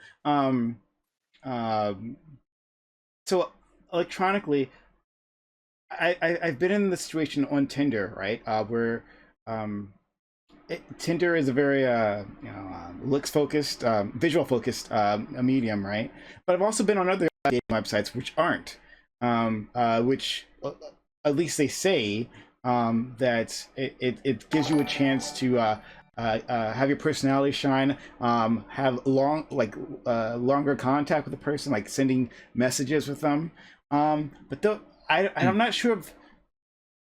I think if you have a picture, right, then that will always supersede anything else, like within a dating context, right? I mean, it's in every human interaction. That's why that show that you were talking about was actually so interesting, and that you don't get that picture, right? You just because otherwise, like, yes, you can say that we have so much in common. Here are our interests that match. But are you hot? Let's start with that, and then we'll work our way back. You know, I mean, that's a flawed premise already. Yes. And because you've read Dr. Gottman, and he's talked about this, how it's a flawed premise to think that people work well together based on similarities that they have, and like compatibility is a myth. And one thing that's important to note here, this is what I always say, is that great relationships are not found, they're built. And this is a fundamental misunderstanding that I think we have as a culture, that we think we're looking for the one when actually someone becomes the one over time. And I think that really, like, a focus on compatibility is sort of like it's a focus on the very beginning stages of a relationship, and not the how do I grow with this person part of the relationship, because that's where the legwork is. And anyone who's been in a long-term relationship will know that. So like, I'm almost 10 years into my relationship. We argue about stuff all the time, but we're still like growing and learning how to be in a relationship with each other. It's a very long process. And specifically focusing on just what you look on paper actually has very little, in my view, to do with whether or not you'll work out if you don't talk about your values or your priorities. There's a lot of things that you have to sort through with a person. But in terms of your question, Prime, about the picture thing, I think your perception is right. I think that when you're talking about dating apps, even if they market themselves as like not about your looks, I think unfortunately the way that this works is that if there's a picture, it's going to be about the picture. I don't have data to back that up. That's my perception of it. I think that's what's going to end up happening. It's reality. Yeah, I think that it's sort of a race to the bottom in terms of that stuff, unfortunately. And I don't really know how you would fix that problem, because I think the dating app that doesn't use pictures is a dating app that no one uses. So I'm sure you pretty easily study that with like eye gaze and just looking how long people are staring at various parts of it. Dating profile. I think we can. Is it okay to like? Is it okay to respond to the comments in chat about how DNA interacts with the environment? Like, I can talk about it like when you guys like have time. Give me one moment, because I want to follow something up, but then I'd love to hear that.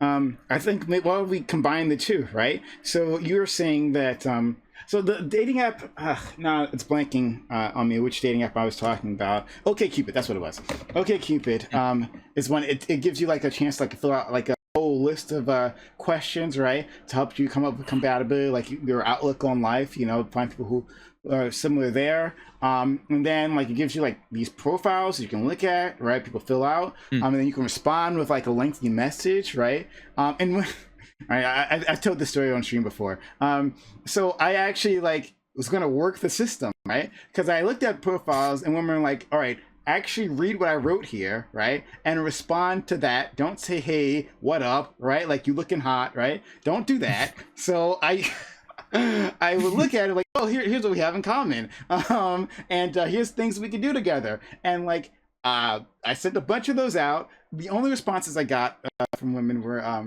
wow, this is like the best message I've ever gotten. I'm not interested in dating you, but keep up the good work. So okay, really discouraging. So, but combining what you said, Drew, right? Saying that like, well, that's kind of pointless any which way. Like looking at like the similarities, the relationships are built, and then people are going to look at the pictures anyway. Like, should you not like? Does Tinder then make perfect sense because there's no point in trying to like look at the deeper person if in the end you'll have to build that relationship one way or the other. Yeah, and I think that one thing that's important in terms of clarification, if you can't accept something about your partner, so say you want 3 kids and they want no kids, that might be a deal breaker. But that's really not about being incompatible. That's like my partner or this person is doing something that I can't accept, so I can't be a partner with that person. It's not really about the fact that they're different. It's a difference that you can't accept. And so one of the things that's important is not really do you agree on everything. It's just can you accept those differences where they lie. And that's really the thing that's most important. IPA, you're raising your hand. I have a theory about this. I've talked about this on air before. And this was something I had back in grad school. And I won't say what I used to call it, but essentially it is when people used to ask me, how did I know my wife was the one, right? It wasn't because, oh, I can list these 27 different things that I love about my wife. I can do that. But you know what's really important? What's more important? I can list the 10 things I fucking hate about her, but I love her anyway. And I'm not going to try and change those things about her, right? Those are the things that I'm willing to accept that I don't like about you, but I'm willing to live with you for the rest of my life. And that's important. However, it's important that like, you know what those things are. I think if you look at if anyone's ever done Prepare and Enrich, which is a lot of the premarital counseling that a lot of states do before you get married, a lot of it's that. A lot of it is, hey, do you know all these things about your partner? What things do you guys argue about? What things do you have difficulty with? And it's deliberately trying to point those things out. Hey, IPA, do you list those things you don't like about your wife often, like on stream? We have talked about it on air. Oh, okay. Do you have like a list like pinned at home, right? Like these are all. It's in my wallet, yeah. Actually, I have a laminated card in my wallet. Oh, see, you're doing number 5. Right. Every time she does it, he dings a bell at home. But Drew, I don't think you answered my question. And that, well, I just want to tap on this before we jump to what Waffles wanted to discuss. Like going back to Tinder, like, does it make more sense if, according to you, right, like, or according to your outlook here, and that relationships are built, right, and then it's pointless trying to look at, oh, well, we both like rock climbing or something like that, right?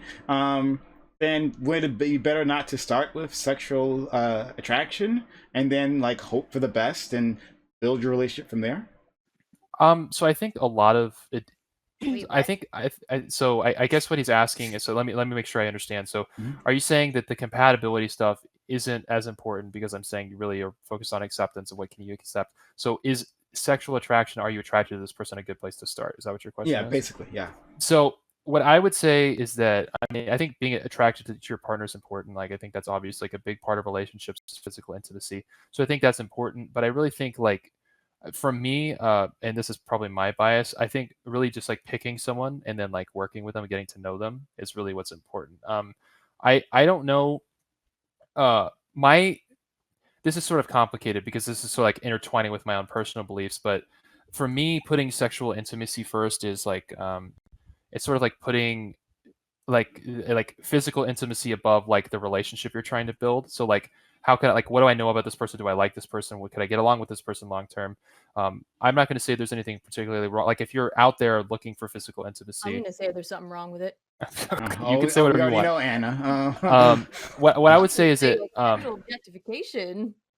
So what I think is that I think being attracted to your partner is important, but I think first and foremost, can I be with this person long term? If you're looking for a long term relationship, should be like getting to know this person. Do I like this person? Can I accept the things that I don't like about this person? That type of thing, rather than just this person probably look good naked, right? Because then you're really focused on this like one dimension of the person rather than the the holistic view of the person. So And what happens in like 10 years when, I mean, looks fade?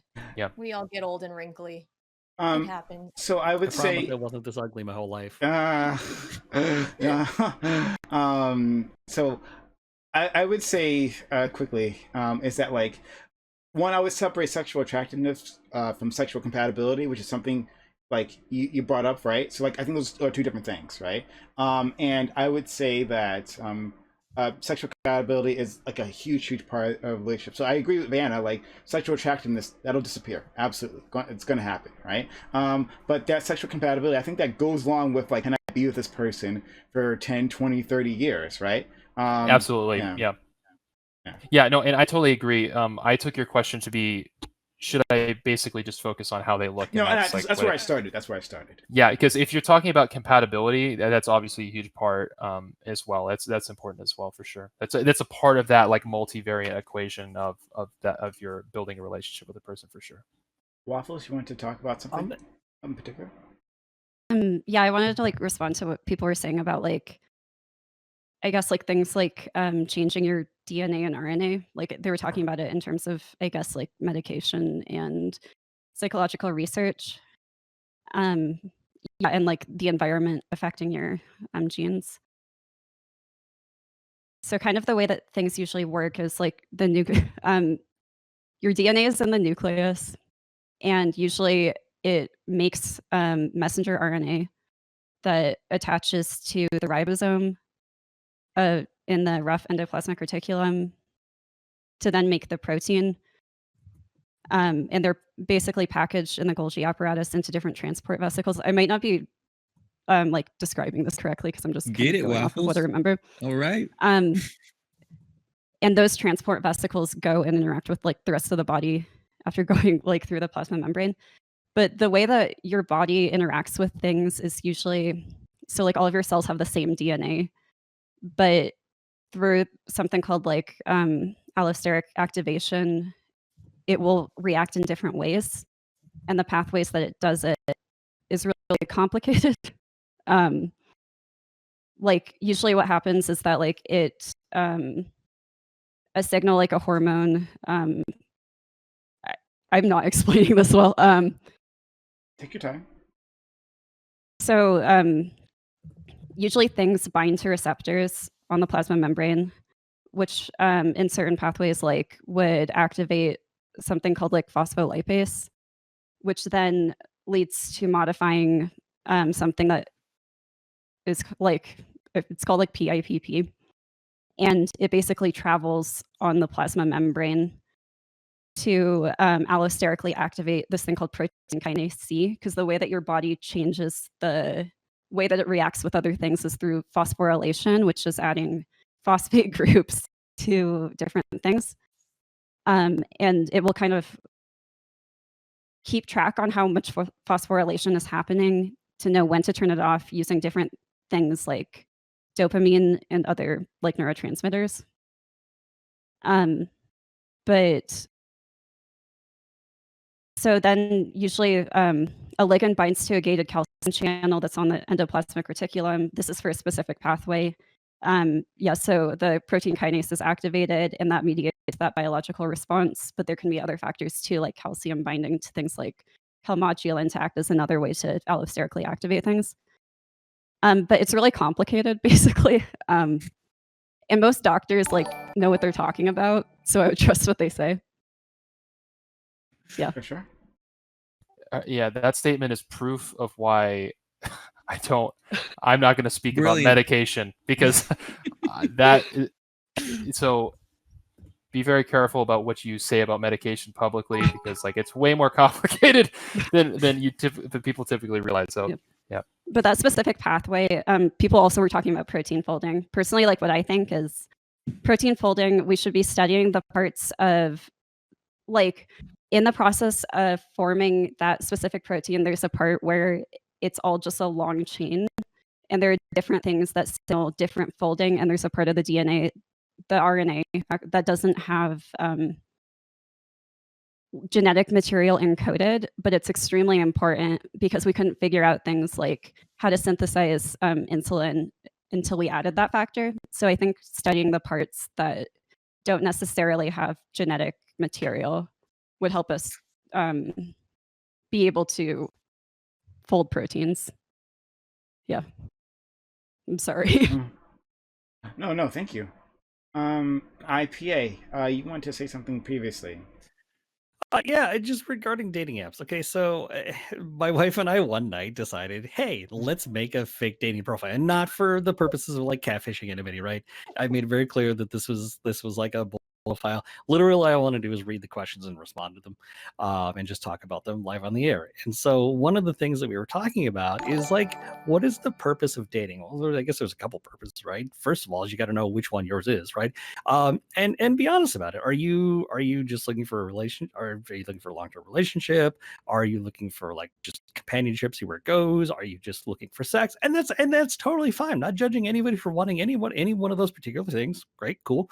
But just understand that, okay, you want to just have a sexual relationship with somebody, not exactly compatible with somebody who's looking for a long-term relationship. Fine, cool. Just say that up front, skip, make it easy, right? So we started reading all these questions, and all of these questions, holy shit, they are so bad. I think we did Match.com. They're so bad. And it kind of goes back to some of the stuff where it's like tell us about your favorite memory. I don't fucking care. I mean, Your idea I don't that date stuff is like the goal of dating someone is to tell them who you are and to try and figure, assuming you're looking for like a committed relationship, right? On that assumption, the goal is, let me tell you who I am. Would you like to spend a long time with me? Or can you stand being around me for long periods of time, right? Not, oh, well, what's your favorite memory? If you could meet somebody dead or alive, who would it be? Like, no, I want to know what your values are. I want to know, I want to know important shit, right? And none of these questions on Match.com really got to any of that stuff. And so, to me, partly I have to fault the people that are writing these questions. And he's a clinical psychologist, though, isn't he? The one who the founder of Is he? Match.com, I'm pretty sure. I think he's like the only one. Yeah, so that's interesting. Oh, I think that one was that Might have been. I know the one you're talking about. There is one. I almost positive it was Match.com. Match.com. I tried that one for a hot minute. It's a scam. It's a scam for like the because it's not a free one. Like you got to pay for that one. It's a scam to get you keep you on that site for as long as possible to collect those subscription fees. I'm not a fan. Not a fan of that one. Gotcha. And so to get into some more details here, I think people might like some concrete stuff too. When we're talking about Gottman has a lot of, so he's got all these rules and things to avoid. So we could talk about specifically some very concrete sort of fun stuff to talk about, which is the 4 horsemen of the apocalypse in relationships, right? So so Gottman has what he calls literally the 4 horsemen of the apocalypse. So those 4 are stonewalling, defensiveness, criticism, and contempt. All right. Those 4 are all very different, and they do different things. There are some patterns with them. So, for example, men much more frequently stonewall than women do. And so what stonewalling is basically on my channel. stonewalling. Basically, what happens is I'm in an argument with my girlfriend. I get emotionally overwhelmed. I shut down. I either leave or I stop talking. I don't want to talk about it right now, and I leave. Right. Part of the problem with stonewalling, and the reason this is an issue, and by the way, these 4 horsemen, the reason they're called this is because they predict divorce. These behaviors predict divorce. So the reason that stonewalling is an issue is because I'm overwhelmed. I'm not saying anything. My partner feels like they're not being heard because I'm not saying anything. So they get more ratcheted up, start yelling more. I get more overwhelmed. Everybody gets very unhappy, and it messes things up. So stonewalling can be avoided just by saying, I need a break. I'm getting overwhelmed. Can we talk about this in 30 minutes? Very simple. All you need. You can get the break that you need if you're getting overwhelmed. The important thing is that you're committing to actually coming back to the conversation, so you're not avoiding the problems. True. The most extreme form of stonewalling, of course, is like the silent treatment, which I mean, over extended periods of time which and is stuff. actually considered severe emotional abuse, of course. But Yeah, and stonewalling can also be just shutting down a conversation. Like, okay, the conversation's done now. I don't want to talk about it anymore. Like that can also be stonewalling. So And that's kind of where this idea of, don't go to bed angry comes from, right? And I understand sometimes people have different cooling down periods. I understand that. And sometimes it might be overnight, right? Like when I take a nap, oftentimes I feel a lot better about stuff. But the whole idea is come back to it, set a time where, okay, we're going to talk about this and we're going to figure it out. Drew, you mentioned something, you said you guys argue all the time and you're 10 years in a relationship. That's healthy, okay? As long as you figure it out and you grow together and you figure out, okay, this is the way that we need to talk to each other to be productive, even though we disagree with each other, even though we might not like each other right now. This is how we need to do it so that we can still be in a healthy relationship. And quite frankly, the more often you empty the garbage, the less garbage there's to empty, and it gets easier and easier and easier to do. And something important to mention here, something to mention here is that arguments can be healthy. They can also be unhealthy. The way you make them healthy is by avoiding the 4 horsemen, which we're talking about, and also repairing after the arguments take place. So don't actually avoid things. Yeah. So repair attempts are basically those moments when we're in the middle of an argument, I crack a joke, and then she laughs, right?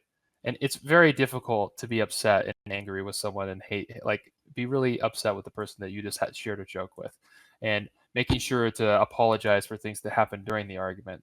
But arguing in and of itself is not unhealthy, right? It only becomes unhealthy when we do things that damage the relationship in the context of that argument. So if you're not arguing, there's probably actually problems going on. It's not always the case, but usually what happens is that there are 2 people in a relationship, and if you're not arguing, you're not interacting, and you're not respecting each other's boundaries, you're not doing any of these things. So it's important to not pathologize arguing in and of itself, because a lot of people think if I'm arguing with my partner, that means my relationship is bad, and it's not necessarily the case.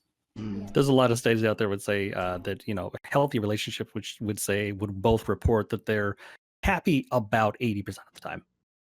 So yes, the stonewalling thing. You said it was most more likely in men. I think what you're talking about, it sounds like something I've seen more in women, right? Like, there's something wrong. I'm not going to tell you. You did something, and I'm not going to explain what that is. And if you can't tell, you can't guess. Well, that makes me more angry that you don't know what I'm talking about. So this is a good point. So what I'll bring up here is I think there's a distinction between making yourself heard and expressing your concerns with being in the middle of the argument and saying, we're done, I'm not talking.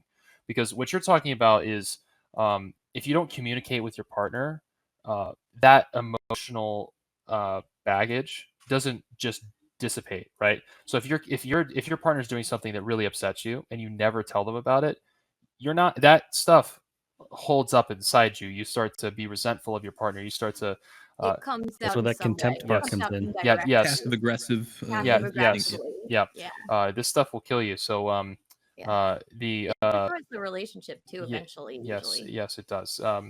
In terms of moving on towards another one, defensiveness. So defensiveness is basically your partner approaches you about a problem. They say, hey, look, you haven't taken the trash out. And you say, yeah, well, you know what? You didn't do the dishes. And this is part of this problem is, number one, you're avoiding your partner's concern. You're not actually addressing the concern of your partner. And the part of the issue with this is twofold. Number one, you're avoiding the problem. And 2, you're not really caring about your partner's feelings. Because when it's about the trash, that's one thing. But if your partner's saying, I feel really hurt by you, and then you attack them, it's sort of doubling the emotional stuff that's going on. So being defensive is really hard. Listening really helps with being defensive. And also avoiding other things helps with avoiding being defensive as well. I want to give someone else a chance to talk. I feel like I'm taking a full panel here. I thought you were talking about a lot of interesting. You're doing great, man. Yeah. I thought I can go on all day about relationships, so I'll let somebody else why talk. don't you, unless someone wants to jump in at this very moment, let's tell us about the other 2 horsemen. Yeah, sure. So criticism is really like focusing on particular things that your partner's doing in unfair ways, or so basically, like, so if someone comes in And it is that kind of thing. Like, why do you always not do X thing? So you're sort of attacking the person rather than whatever's going on. You're not saying, hey, this thing's happening. Is there anything I can do to help you with this? If there's some way we can figure this out because something's not working here. It's very much attaching the person to the problem, and it makes the other person feel attacked, which leads to that defensiveness that we were just talking about. So really, what's important is trying to avoid this. You really need to focus on specifically what the behavior is. So you need to be really specific, but you also need to phrase it in a way where you're not attacking the person. So, hey, I saw that you didn't take the trash out. What happened? And then turns out your partner's like, yeah, I'm sorry, I forgot. I had a really long day. I just wasn't paying attention. And now you're sort of on the same team about it. You're relating to each other. You're not arguing about the trash because arguing about the trash is no fun. And then the last one, contempt, is the greatest predictor for divorce, actually. Contempt is essentially moral superiority or putting your partner down morally. So really attacking them as a person, saying they're a bad person. This stuff gets really, really ugly. So like telling your partner they're acting like a child or they're stupid, like this type of thing, or scoffing at your partner really makes your partner feel really, really bad. This once again is the greatest predictor of divorce. And the way that you really avoid this type of thing, if you find yourself feeling these feelings, is to communicate and sort of inculcate a relationship of respect within your relationship or your marriage or whatever that looks like. If you respect the person you're in a relationship with, you can't be contemptuous towards them in any meaningful way. Contempt is in psychology, it's a very like specific feeling. And it's a mixture of anger and disgust is what contempt is. And you can communicate contempt in merely just one facial expression. There's a facial expression for contempt, and it's like this weird, like kind of like it's like one side of the mouth is like quirked upward. It's like really interesting. You could Google search the images for contempt, what contempt looks like. And yeah, you can just communicate that in one like facial expression basically. And yeah, like what Drew said, it's things like treating someone like you think they're stupid, or even calling them dumb and things like that. It communicates a huge amount of disrespect basically, and not really caring much. It's corrosive to It relationships. is. It really destroys the foundations of all relationships. Yeah. Brian Waffles, you have any thoughts on this and anything we've talked about? Yeah, I like. I think it's good to kind of have this model for viewing, and it seems like that word respect comes out over and over again. You can sort of see that within these different the four horsemen here, whether it's the stonewalling or the defensiveness and whatever else, that piece of respect and how important that is. And so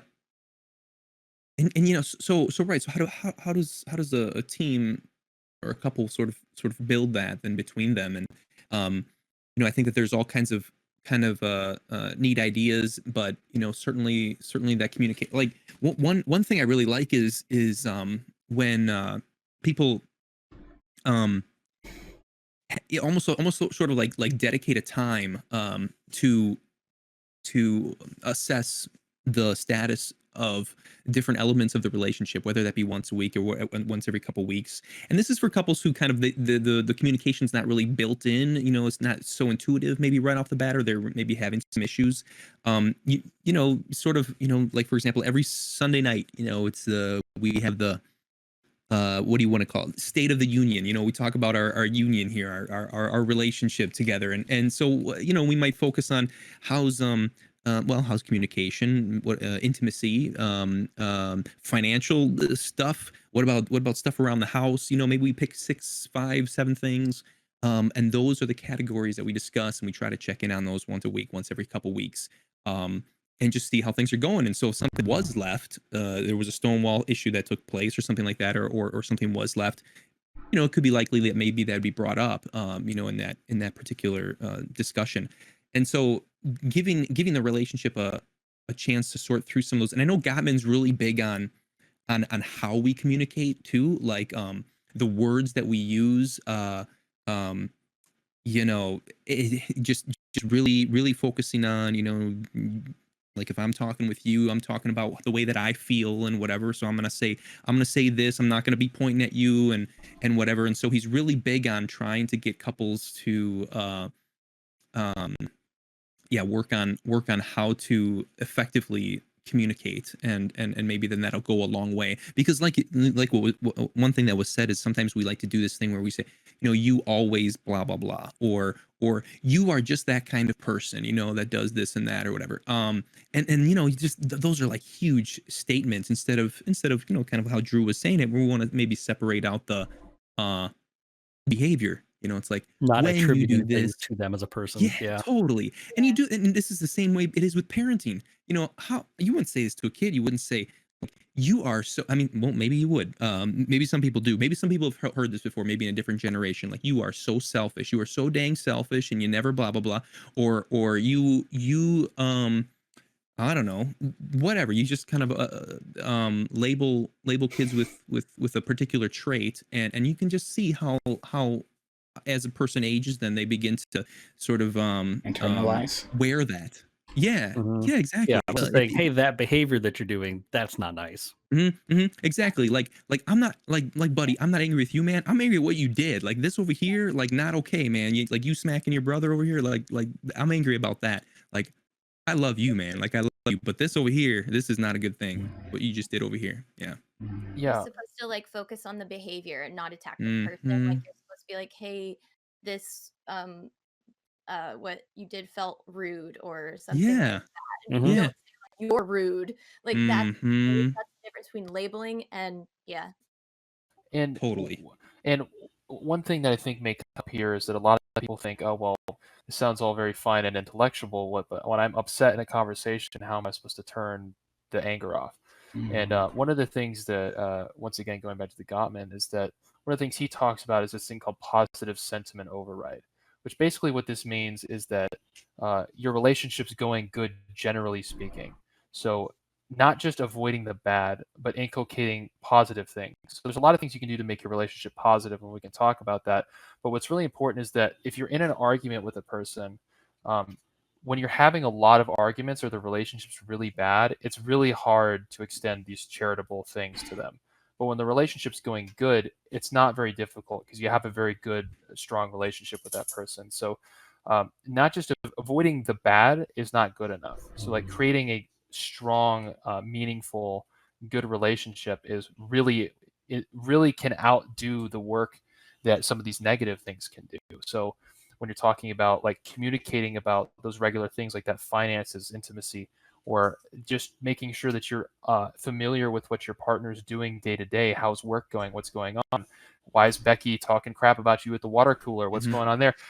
Learning about what's going on in your partner's sort of inner world. Yeah, damn Becky, right? So like, and if you don't have this sort of team aspect, this positive thing, it's much harder in those moments for you to laugh at the joke they tell when you're arguing, or you to grant them that maybe some patience. Maybe they're a little bit too critical, but you don't get defensive because you're in a better state of mind.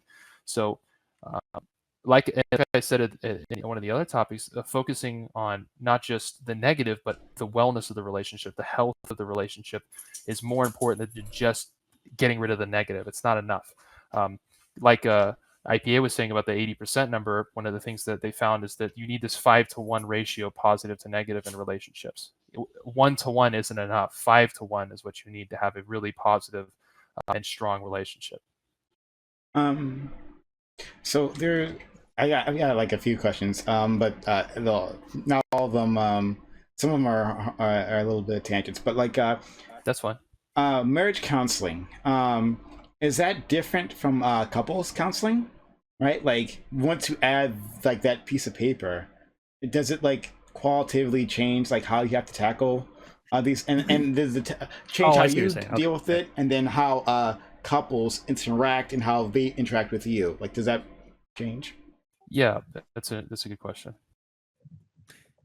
Well, I would say, in my experience, or my my thoughts personally about that are that Probably not. Like I see marriage counseling, couples counseling, relationship counseling kind of used interchangeably. If you have a particular kind of a practice, like let's say you have a Christian based practice, and then you're looking at marriage counseling, there might be a bias that you have as a clinician to develop the marriage, and how can we make things work so that we're leaning away from divorce. Whereas relationship and couples counseling, sometimes the way that it goes is that the couple ends up discovering that they are better apart, and that the best thing for the relationship is to not be together, as they sort of uncover and discover various things within the relationship counseling. So it probably it maybe depends on the bias or the bend of the therapist, but the way that it works for me is I focus on the relationship. It's no longer sort of Jack and Sally. It's kind of it's what is happening between them, and that's where my focus is as a therapist. And sometimes it's not great, and sometimes we're working those kinks out, and sometimes those kinks can't be worked out, nor does the couple want to work on those kinks. And so we discover through the process of relationship counseling that they go separate ways. I think it is a little bit of a myth that couples counseling is meant to bring a relationship together. I think that often happens because they can learn a lot of cool skills and whatever else that just helps them.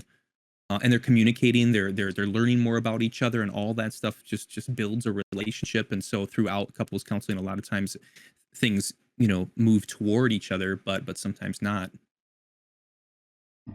I think from a therapeutic perspective, no, I never treated it any differently in terms of where do we go with this relationship. I think that was something that I was very clear about from the get-go at an intake is, look, my job here isn't to like necessarily keep you together. It's to figure out what's best for both of you. And yes, sometimes that includes not being together if it's not healthy for you. And so regardless of whether they were married or whether they were dating for how long, that might have changed some of the questions initially, but ultimately the goal always remained the same, and you treat it the same way. Logistically as a couple, yeah, if they're married, there's obviously the stakes are a little bit higher, so to speak. And so, that may be a factor for the couple. But in terms of therapeutically, no, I would say it's much different. And I think what's really more important is not like the paper or the title you give it, but rather the priorities of the people. So if you get a couple that comes in and they're not married and they say, we're in this for the long haul, we don't want to break up, and then you get a married couple who doesn't want to work on their relationship, and they're not, like, let's say the husband or wife is just not super interested in continuing things, the piece of paper doesn't change how you view those two situations. It's the details of that specific couple that change it. So it's really not about whatever they call it. It's really about the priorities of the clients. So, okay. But that kind of conflicts with something that Brian brought up, right? Talking about that Christian practice or counseling, right? Which goes into another question I wanted to ask. Like, is religious counseling, is that respected in the field, or as respected, right? Because it seems like the priorities are different. Like Brian said, it seems like in that kind of a practice, the person would be more talk about saving the marriage because that's important within the context of the religion, but it may not be according to IPA, not the best thing. So is this actually respected? How do you all feel about that? Yeah, I guess I can go first.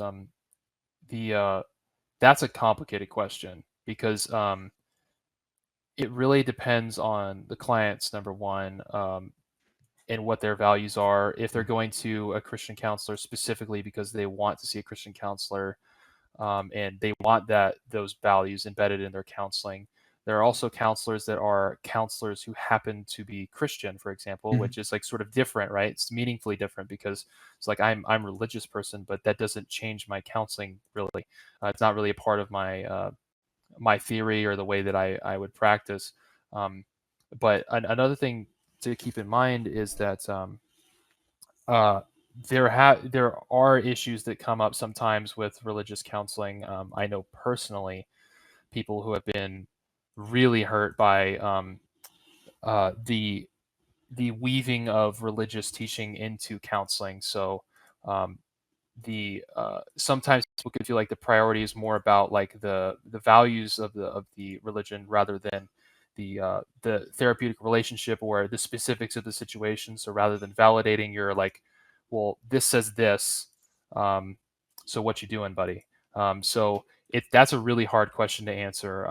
It's really complicated. And it really depends on a lot of factors: the quality of the therapist, how intertwined the religion is with the therapy, what the clients want. So I would say my perception of it is that I think that it's sort of like a mixed bag with religious therapy. It can be good or bad or great or terrible. It just really the details matter a lot. Okay. Yeah, man. I think I think you nailed it on that one. Yeah, it probably is. I think a lot of people when they hear that religion specific counseling or Christian based counseling or something like that, they can, some people might get a little bit of a twinge, thinking that, just like Drew said, that the way that then the Christian perspective or value system is integrated within the therapy, it sort of becomes a bit of a priority, and it can shape just the process a bit, and so right, but plenty of people, they if they're going to be pursuing therapy, or if they want therapy as a couple or something like that, they want a specific, they may want Christian based counseling. So yeah, if your question was, is it respected, I think the answer is probably, yeah, what Drew was saying, it's kind of mixed. Probably some, they're like why, well, yeah, that's probably the wrong way to go, and others are kind of like, I wouldn't have chosen anything else. It's what saved their marriage. So yeah. What happens if somebody sends their their kid to Christian based counseling, but the kid doesn't want it to be Christian based? That happens all the time. For sure, like the parents are like, my kid's smoking weed a lot, let's have him go see a Christian counselor or something like that, and get that knocked out of him, or whatever. Or my kid's misbehaving, let's have him see a Christian counselor, so that the whatever, they can talk about how God doesn't approve and this and that. So Okay. As long as we're not trying to pray the gay away, sure, try it. This brings up another really interesting question, but I want to hear it from Anna first. Oh, I was just saying, like, I don't think that there's really anything much that can be done, because it's like, if the parents choose for the kid to go to like a counselor, like, and that's it. And like, there's a lot of ethics, interesting ethics codes around, like, I can't remember exactly all the issues, but with like parents knowing what the kid talks about, like, in the therapy session and all that stuff, and how involved they are. There's a lot of ethics. I can't remember all of them. I just remember a lot of this came up in my legal and ethics class, but yeah. Well, that would be a great question to ask somebody with like an MDiv or something like that, a master's in divinity. What are they held to the same like mandated reporting and those sorts of things as a licensed therapist would be? Yeah. Okay, so that brings up a really, really interesting question. From Waffles, from the statement Waffles made, like, what if the parent is like pathologizing something that the kid is doing, right? Like that, at least in your opinion, shouldn't be pathologized, right? So it sends them to your counseling saying like, my kid is broken, right? Because like maybe praying the gay away, right? Or for some other reason, something that is what many would consider a normal part of life. My kid has slept around or something. Sex is probably going to be like in lots of these things, but and like, what do you do in that moment? I just want to state for the record, before I say anything else, there's absolutely zero fucking evidence that conversion therapy works. None whatsoever. Period. End of story. No discussion. Thank you.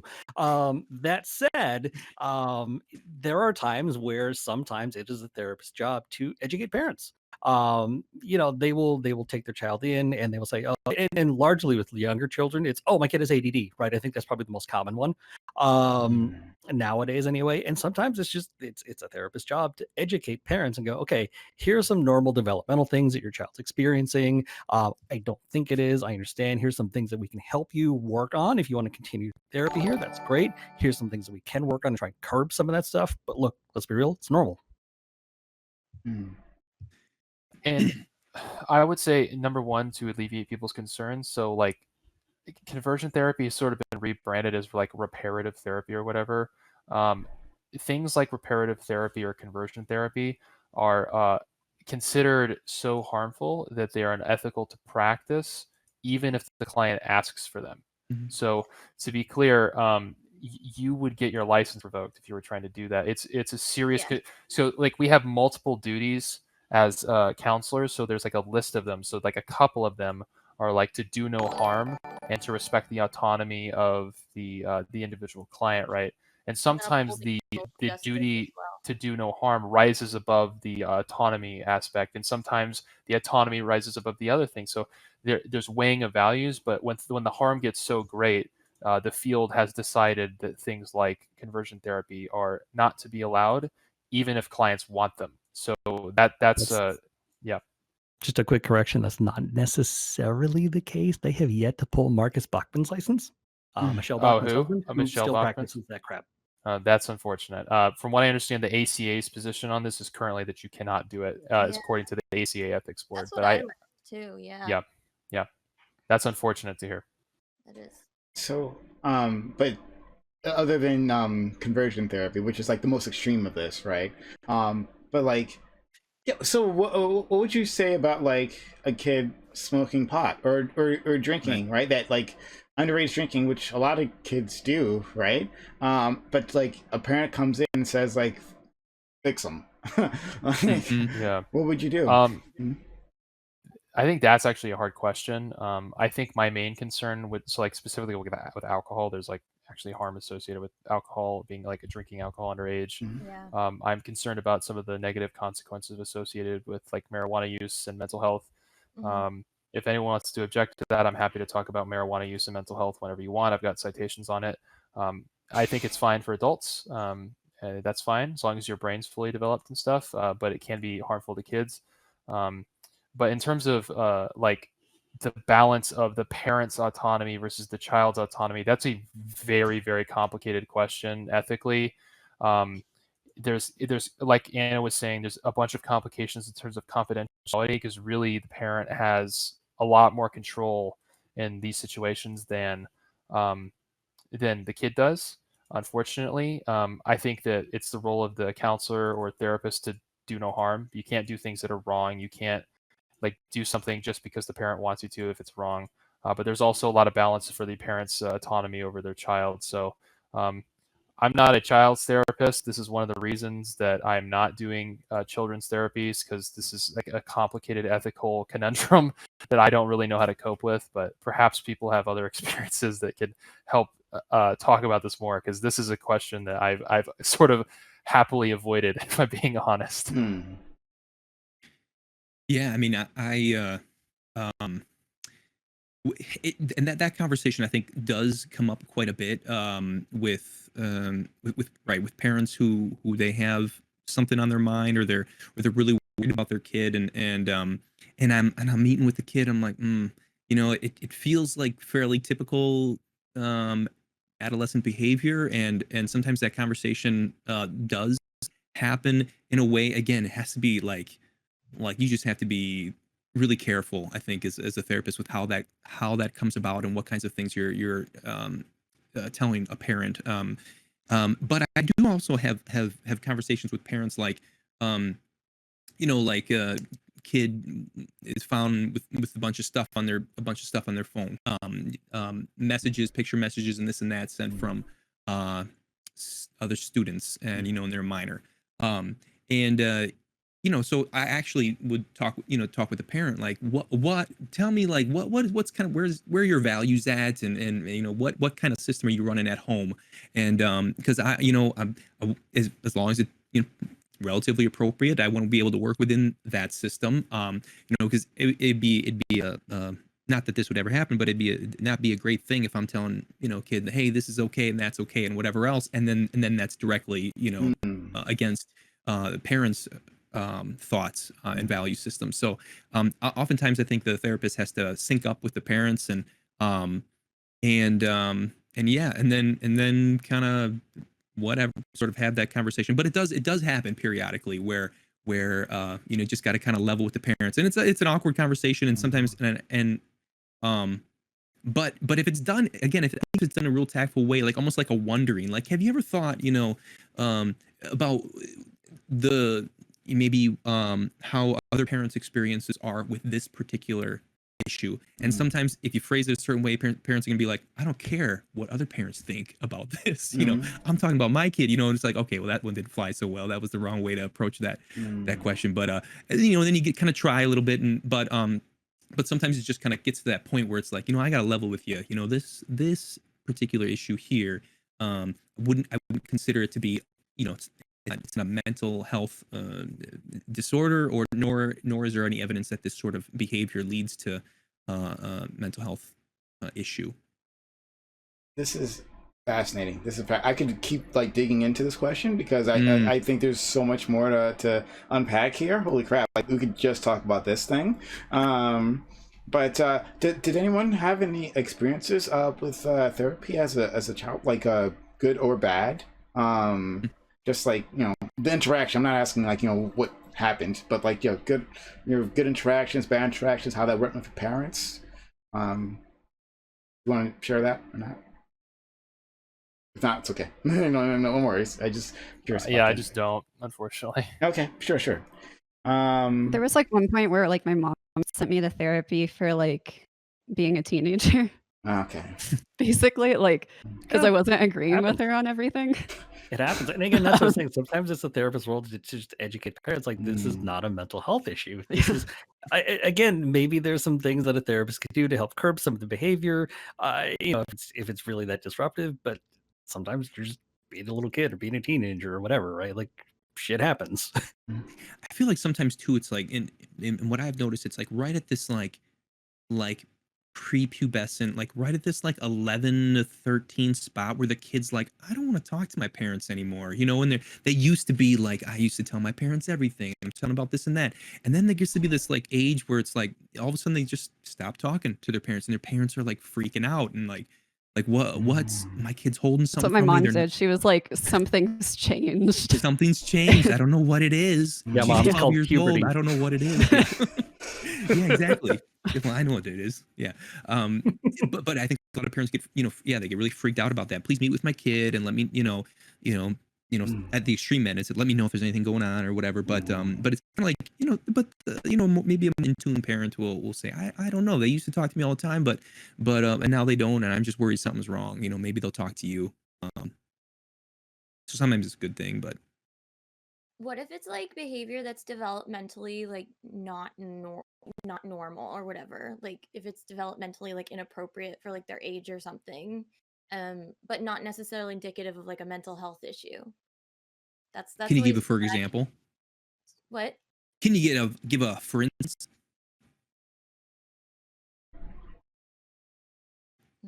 Maybe something caught with drugs or something that's not weed. I don't know, something more serious than weed or something. I don't know, a teenager. But I don't know. That could certainly be, I guess that could be indicative of substance abuse issues, but I'm always kind of on the fence at thinking about myself as a therapist. I don't know. Sometimes I'm kind of well, I don't know. Yeah. Sort of, don't know how to handle those situations. You don't know how to handle a situation where it's it seems serious, like it's on the fence, it seems serious but not. Is that what you're? Yeah, I would think that that's serious. Yeah, basically. It's but then it's also wanting to toe the line between being treating it alarmingly, but Okay. it it might not necessarily be Yeah. kind of, you know, Wh- like I'm just Yeah. saying that that's just something that but of course, like I don't have much experience, so it's just these are things I think about Would it be with better? Would a better example be of of what you're talking about? Maybe like a young kid, like a prepubescent person who is experiencing like what looks like you would see from like a person in puberty in terms like the moodiness and like the loneliness, right, and like the isolation, all the things that you expect a teenager, but you're seeing it from like an 8-year-old, but like it's not necessarily like abuse or something. It's just like this is what this kid is going through now, but you don't know if there is a pathology thing or it's just the kid. Is that what you're talking about? Maybe. Yeah, sort of, yeah. In my mind, the first thing that goes through my head is like I'm looking for like like like patterns or consistency or things like that. Like, okay, Mhm. so it would be alarming if my anybody but 15-year-old had a bag of coke in his room. It's like, what the flip is this, man? You know, it's like, what, like, bro, like, what? Could be a I'd be businessman. like, Could be a businessman. You don't know. right, an entrepreneur. Yeah, exactly. I'd be like, what in the heck? Or to your point, 2Primes, like an 8-year-old, where he's all of a sudden he's just really got real quiet and he's not talking to adults or anymore and whatever else. It's like, in my mind, it's like, okay, he goes a weekend and that happens. But then, you know, and then I'm like, if I get really like freaked out, then I have to call a therapist or something like that. Or my 15-year-old bag of coke in his room. Up until that point, it's like no history of, you know, this or that. I mean, in my mind, I'd be and I'm asking him about it and he's not telling me about it. As a therapist, I think I'd you know, try to investigate things, and the kid's like, the friend gave it to me. He wanted me to hold. I don't know. He gave me some story. In my mind, it's sort of like, okay, let's. It's like anything, like a medical issue too. It's okay if you have a headache, you don't necessarily have a brain tumor, but if you have frequent headaches and this is getting worse and worse, and then it's like there's a problem. There's something going on here, or you know, your leg hurts. Okay, well, if you have a little bit of pain after you woke up, you might have slept wrong. But then if this is happening every day, same with the same. So that'd be my thought is like I'm thinking where's the consistency? What's the pattern of behavior in this kid's life? And if it seems like this feels consistent or something like that, and I'm starting to look at it more. I think all of us mess up, and some of us can mess up real big, like once or twice in our lives. But you know, but what's the pattern? Maybe that's where my head goes when I think about this question. Maybe. Okay. What my mind immediately goes to is on these edge cases. One of the things we have is as therapists are these ethical decision-making models, which basically force us to consider the ethics of situations. So maybe one thing is like list the relevant ethical considerations from the ACA Code of Ethics or whatever. And the second one's like name the specifics of the situation. Maybe step 3 is go seek consultation with a colleague or a supervisor, and then like lay out courses of action. Like, and so we have these like ways to try to formalize ethical decision making on these edge cases where they're like it's really complicated, and usually that involves seeking other professional guidance, whether or not you're licensed or not. Usually in these edge cases, people like ask a colleague like, hey, what do you think about this? I'm not really sure where to end up on this. So that's an important piece of this too, is that usually it's better to not isolate yourself when making these decisions, get like sort of another pair of eyes on it. So yeah. Totally. Fascinating. There's like so many things that you guys are saying that I find extremely interesting. But okay, this also might be a bit of a tangent, but your do your techniques ever fail you in your own relationships? Right, like. I know you're not supposed to like diagnose like your wife or anything like that, right? But or your family members, but like do these things like this is like the textbook tells me this is supposed to work out. It is not working out. The worst is when you get caught doing it, right? So my wife and I have been together for 17 and a half years or something like that. So she knows. And every once in a while you're doing it again. I don't think you're actually in a relationship as someone in the mental health field until you've had your significant other yell at you that you're not your client.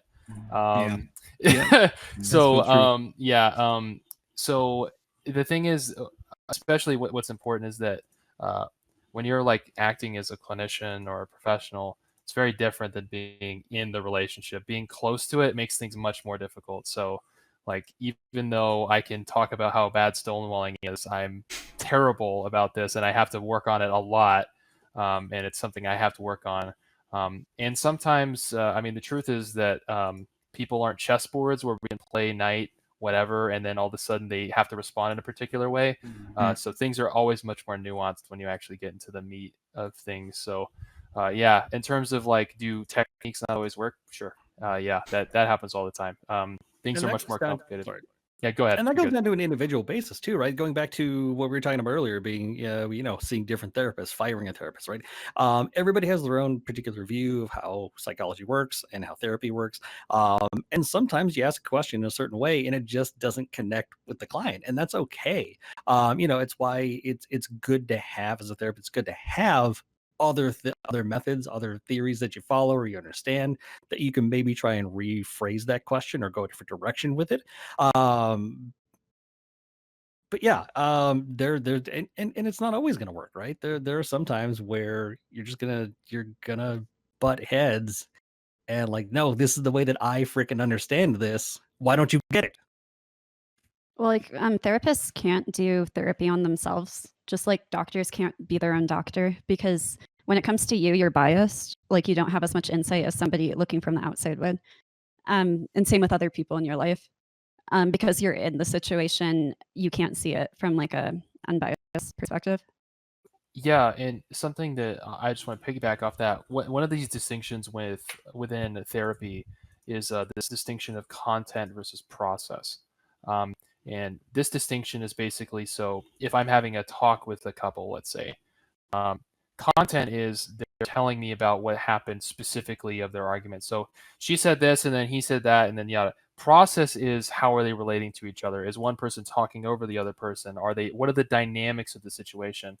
Part of the issue is that when you are in the situation, the content is extremely important because they did X thing, right? So they said this thing to me, and it's harder to see the process-oriented stuff because the content is so important to you. And when you're on the outside, it's much easier to see the dynamic parts of things. So even if someone who has got the knowledge, seeing the process and like the underbelly is much more difficult when you're actually close to it. Brian, I feel like you got something to say about this. Yeah, no, I mean, I think my thought was stolen. I mean, it was basically it was already said, which was yeah, I feel like the way things started out with my wife and I was yeah, like I'm not your client, that whole thing. And although here's what I'll say about that, and because we still argue about this, my wife and I still argue about this, because the thing is there's effective communicating and there's ineffective communicating. And if I'm effectively communicating, it looks like therapist talk. That's just my thought. It looks like therapist talk. And so I'm like, I'm not trying to talk to you like I'm your therapist. I'm trying to talk effectively, And she's like, you talking to me like, who do you think you are? I'm like, okay. She doesn't quite talk like that, but I hear that, yeah. Anna? Yeah, right. I mean, I'm like, this is effective communicating over here. Anna? You get it, Anna? Wait, sorry, I was saying I relate to that. Yeah. You relate to that. Yeah. Mm-hmm. Yeah. So like, this is something I told this story like maybe last week. I just because we happened to land on this. Talking about how I would deal with my girlfriend, my ex, right? Like so I'm not the type of guy who wants to like yell at a woman. Like, you're not going to catch me raising my voice, screaming, or being either verbally or physically intimidating to a woman. Just not going to do it, right? But we got in arguments, right? And she said like she didn't know how to deal with a person who like refused to like raise their voice at her, right? So like I'm trying to like do active listening with her. Like I'm repeating back what she's saying. I'm like keeping level, right? Trying to like bring the temperature down, but it's not working. It's the opposite that's happening. I don't understand. Like, why? Making her more mad. My wife does that. She hates it. One of the things I'll just sit there and go. part of the problem is that if there's a discrepancy between the way people are communicating, and I'm not saying this is what necessarily what's happening. Mm-hmm. Sometimes if people are so like I'm a very like much lower emotional person than my girlfriend is. That's just happens to be how our relationship was. Sometimes it's flipped. Sometimes people that have a higher emotional experience experience people with lower emotional experience as if they're not hearing them out. So like if I'm calm when they're upset at me, it's because I'm not understanding how upset they are, right? So it's like Or you don't care. or you don't care, right? So that's really complicated. So like I have to like over communicate, like I'm hearing you, or if I'm too cold, I have to be really clear that like I'm sorry that I'm making you feel like I'm not I do care. So over communicating helps a lot.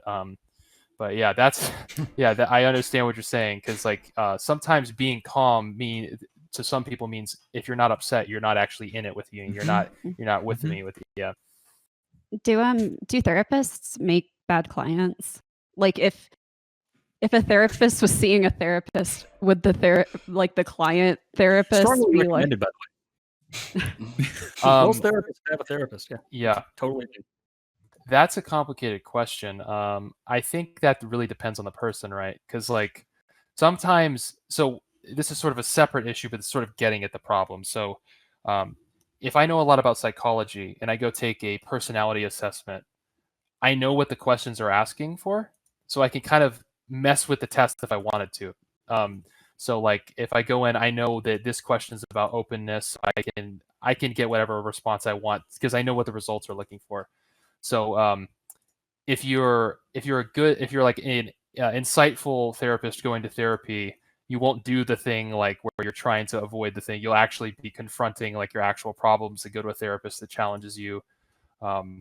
So yeah, it's like an active thing. You gotta like actually be in it. So for example, like me, going into the therapist and going to auto mode, or like when I'm with my therapist, is like I'm not really disclosing a whole lot to my therapist. I actually have to push myself out of my comfort zone, even though I'm usually on the other side in that chair. It's like I need to be disclosing. I need to like be working on things. So it's a lot harder being on the other in the other chair in a lot of ways. Being vulnerable is really hard. So yeah, for me it was difficult, even like learning about therapy, like trying to like be vulnerable and stuff. So therapists can make bad clients, just like clients get difficult clients. I was wondering if it's because I know like doctors are kind of known to be bad patients because somebody was saying that, yeah. Yeah, I mean, I think, yeah, on one level, I think therapists by nature maybe they can be pretty insightful, and so they're used to digging deep and used to peeling back layers and whatnot, and so those can be some real meaningful sessions as long as they have a guide that they vibe with. At the same time, yeah, I think I'm hearing your point, Waffles. It's kind of like if I'm doing some active listening stuff, I can see how a person who's a therapist on the other end is looking at me like, dude, you're just doing the therapy thing right now. Like I can see it, I can see what you're doing. And in my mind as a therapist, like I guess I welcome that moment when the client who's also a therapist calls me out on that. Would be kind of a cool moment because like for example, they might say something like like I see the head nodding and I see the and all the stuff or whatever. And I feel like I do that a lot when I really don't get it with my patient. I wonder if you're doing that with me, when I really don't understand. And so in my so now he called me out on it. So now it's kind of like, okay, like so then what did the patient just say to me? Basically, they said they don't feel like I'm engaged in this process or something like that. And so then that's when I would bring up. It's like, all right, like you feel like I don't care. You feel like I'm not really hearing you. I'm missing something here. Do people ever like argue though of like if their therapist like is saying to the client who's therapist something like this is intellectualization, where they would be like, no, it's not because I know this stuff. Oh, that's really hard. That has to come from the client, I think. So like for me, like I intellectualize a lot. So I have to be really careful about doing that because one of the things I was going to say that after my daddy was that after my daddy can, he's not my After your daddy can. after him was that if you're super introspective, it can turn into intellectualizing your emotional experience. And that's something I had to catch myself doing because I think about this stuff so much.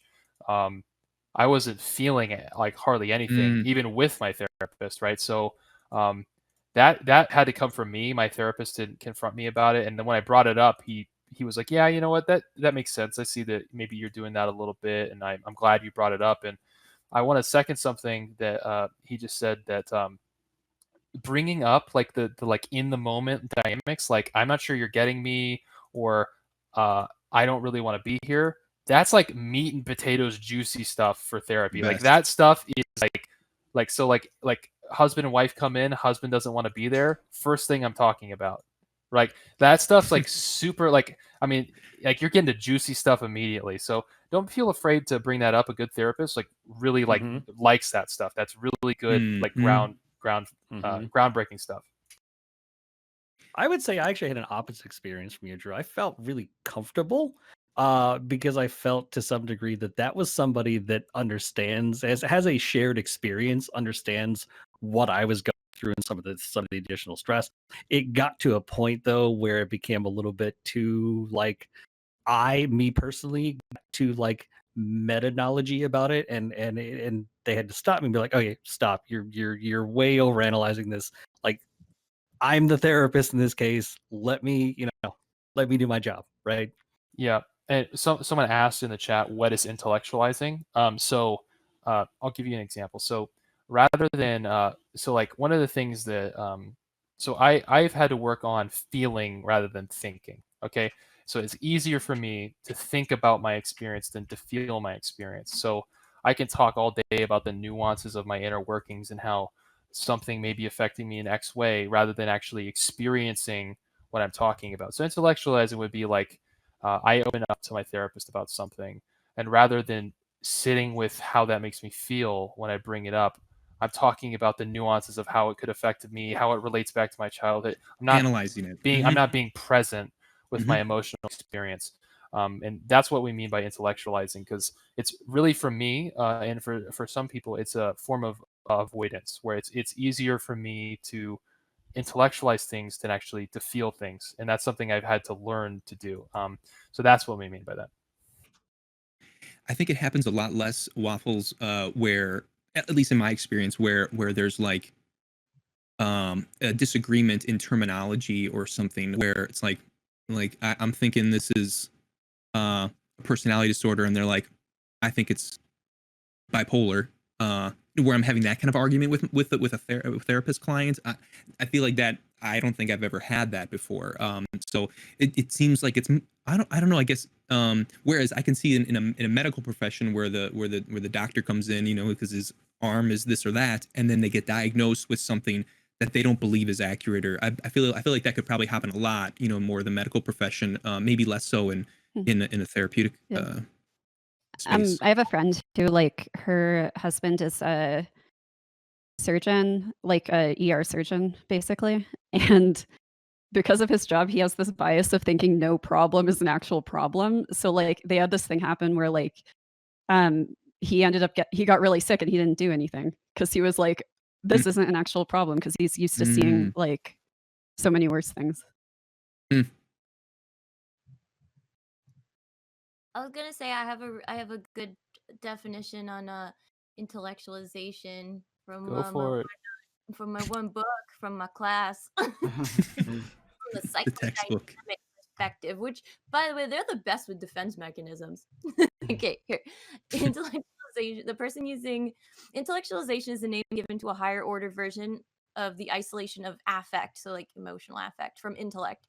The person using isolation typically reports that he or she has no feelings, whereas the one who intellectualizes talks about feelings in a way that strikes the listener as emotionless. For example, the comment, well, naturally, I have some anger about that, delivered in a casual, detached tone, suggests that while the idea of feeling anger is theoretically acceptable to the person, the actual expression of it is still inhibited. Yeah, I think that's great. That's basically nail on the head. Is it's thinking rather than feeling, or explaining rather than feeling, and that shit's real. Just to be clear with y'all, like I like note it. Like if you have problems like with doing this to yourself, and it's really hard to catch, like and I know that. Watch how much you talk about your feelings rather than feeling your feelings. It'll shock you sometimes. So yeah. Okay, so I want to ask something that we talked about way back. But mental health and accountability, right? So someone brought up like being an asshole isn't like mental illness, right, or something like that, right? But and this is something I've struggled with on this channel, actually, because we were talking about Kanye West, right? And his like public struggles with his mental health issues, right? And then like making judgments about that, right? And like he was like running for president, like sort of, and like saying like people would, including me, would say like, well, he's doing this because he is experiencing X, right? Rather than saying, well, X is something that he deals with in his life, and he's doing this, right? Like separating the two, and basically, I guess, I think that the public. Let me just talk about myself. Like, I think maybe what I'm doing is maybe like infantilizing him, right? Like once, like, okay, you have a mental illness, right? So like you are no longer so much responsible for all the things that you do, right? It's this thing puppeteering over you, rather than something that it's a daily struggle, but like these are my desires, right? This is me expressing that, and it may not come out in a smooth or polished as someone else, right? Because I'm experiencing something right now, but like these are still my desires. So like trying to like understand that like what you're accountable for, even though you might be experiencing mental health, I think is really hard for the public and myself, I know, to understand. Yeah, one of the things that's really hard, I think, is I think that sometimes what happens, because of the way that this is a really complicated problem, so it's hard to sort of tease this out. But one of the things that happens with public figures when they sort of like reveal that they have a particular disorder, or whether that's a personality disorder or whatever, is they sort of become the disorder, right? So people in the public sort of like eliminate all other facets of them, and they sort of become the one facet, so that everything gets viewed through the lens of whatever thing they have. And that gets complicated because we don't want to be judgmental towards people that maybe, so like if someone is depressed and they don't feel like they can get out of bed, we don't want to call them lazy, right? But we also don't want to treat them as if they just are depression. That's all they are. They're like a person. They have a lot of things to them. So I think that's really a really hard thing to deal with. I think that being respectful and understanding is really important, while at the same time trying to make sure you're not eliminating all parts of this person that aren't the illness, because people are really, there's a lot of facets to a person, and even if you have like a personality disorder, for example, that's not all you are. You're a lot of things. So yeah, it's it can feel very sort of like you're having your agency taken away publicly, if like, oh, he's on a manic episode or something, when you have no idea, like, right? So it's so that's the problem. That's really complicated from like a public perspective. Like I don't really know how to tease that out publicly, like what the public should or shouldn't comment on, or what they should or shouldn't assume. I would just say maybe don't make so many assumptions and treat people like they're people, not just whatever they happen to have. I think that's a good start, at least. It's a catch-22, right? Because you don't want to have somebody say, oh, well, it's because they're depressed, right? Because again, like you mentioned, Drew, that person then just becomes depressed. They are depression. They are the living embodiment of a mental illness, right? We don't want to do that to people. We also don't want to allow people to say the opposite. Oh, well, it's because I'm this. Yes, I understand that that's what created that behavior. I understand, but you ultimately are still responsible for it. And so there's a very fine line between those two things.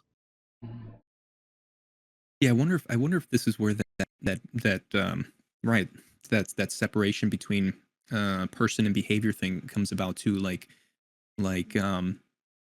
yeah, so if Kanye does something or says something or whatever, I mean, I can still be offended. The public can still be offended, or it can still be there's legal, illegal, whatever that is all applied to the behavior. And so I think it's still okay for people to. But I think what happens though is right is people start um yeah attaching elements that they don't necessarily know. They don't know the ins and outs of it. They don't know that they should be attached, or they don't know that they actually are attached. Like somebody posted something like, oh, isn't there a song out recently called Crazy Kanye, or Kanye Crazy, something like that. Anyways, I heard that there's a song out called Kanye Crazy, and that's what I'm talking about.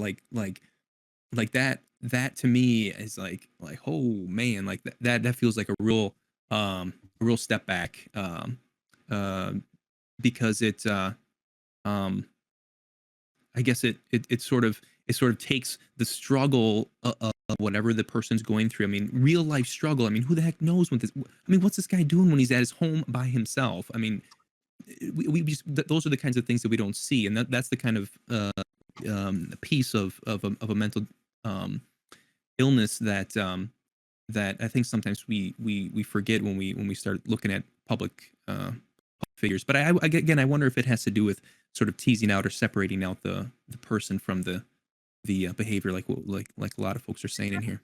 Isn't that a cognitive? Is it like in CBT? Isn't that a cognitive distortion? It's called labeling. Isn't that labeling when we take like a person's behavior and then we apply it to the entire person? Like if Mm. someone like behaves, I don't know, um, like does something that comes off as selfish, then like and then someone comes and says, well, you're a selfish person. That's labeling. That's like a cognitive distortion, because it's like Mm-hmm. it's like the person and behavior are separate kind of thing, right? Yeah. Yeah, it's sort of black and white thinking, where there's this like all or nothing aspect to it. So you're either not selfish at all, or you do one selfish thing, and then And you've then become like the embodiment of like Satan or something, and you only yeah, care about yourself. person. Yeah, I see that a lot online. Like there is a lot of that online. People do that a lot, and it's really not healthy. Yeah, it's Health concerning. therapists do it to people. We were talking earlier about personality disorders. Oh, those borderlines, right? People, Yeah. it's hard not to do it, especially if you ever worked with people with borderline personality disorder. It's hard not to. Or like labeling people with borderline personality disorder as like manipulative, like they're all manipulative or something. Like yeah. Yeah. I mean, let's be real. On that note, we're all trying to get our needs met, right? Some of us do it in more healthy ways than others. Yeah. But That's all it is. so two things. One, to the audience, let me know if you guys have questions for the panel that we'll take for the remaining time that we have. If you guys are up to it, if you're game for questions, great. Then yeah, so let me know if you have questions. But also back to this particular topic. But like the reality is, someone like, for instance, could be bipolar, right? And as I understand, that involves like a lot of emotional highs and lows, right? And you're seeing this person, right, like during their high and then during their low, and you understand that it has something to do with the your mental health, right? So like how do you deal with like that kind of accountability? Like, what do you say, like the behavior I feel like they're accountable for getting help. It isn't their fault that they deal with it, but like everybody needs to be responsible for their behavior, and the best thing that they can do is to get like treatment. So maybe Waffles, like, if are they what are they doing about that? If you show if a person shows some initiative toward better health, then maybe that could help. Yeah. Yeah. Like, and have you been, okay, I guess this this actually really maybe drills down to it. I'm not sure if any more practicing guests here have been in a situation where like a court is asking you to judge someone, right, for their mental fitness or something, right? Well, then, I mean, that's this question exactly. Like, well, how much is this person accountable for their actions, right? If it appears like they're experiencing some sort of mental issue, like then it's like might it be a matter of life and death, right? Depending on like what you say. Yeah, I mean, my understanding of, and I'm not a forensic psychologist, so for in the there's a particular offshoot of psychology called forensic psychology, and so that's exactly this whole thing. This the whole court cases and all that could range from working with the criminal cases to guardian ad litem and divorce issues. But Ryan, my understanding is that, yeah, I mean, if a person says that they have or it is a person is evaluated and it is determined that a person has a mental illness and that was a primary motivator for a particular crime, my understanding is that doesn't matter. They will be charged for that crime. But what does matter is if it is a certain severity of mental illness. Like if it's, so for example, a legal term is where a person is considered to be insane, and there's a whole, I don't know how they do it. There's a whole process to it, trying to Mentally figure ill out and what the state dangerous. of mind was when they were the crime was happening and whatever else. Do they know right from wrong? That whole thing. Were you saying something, IPA? Sorry, man. Yeah, I've worked with somebody who was labeled MIND or mentally ill and dangerous, and this was back when I was a group. It was before I was even in grad school at that point. But what I know about that person is that the case was judged or evaluated on the basis of, did that person know what they were doing at that moment in a psychotic state, and clearly the answer was no. But again, this is an extreme example, right? You hear a lot about the insanity defense. It rarely ever happens in the real world. Right. So true. Yeah, it's sort of, from what I understand, it's extremely difficult to prove, and it very narrowly applies. It's not something that it's not something that gets applied frequently because it's a really, really high standard.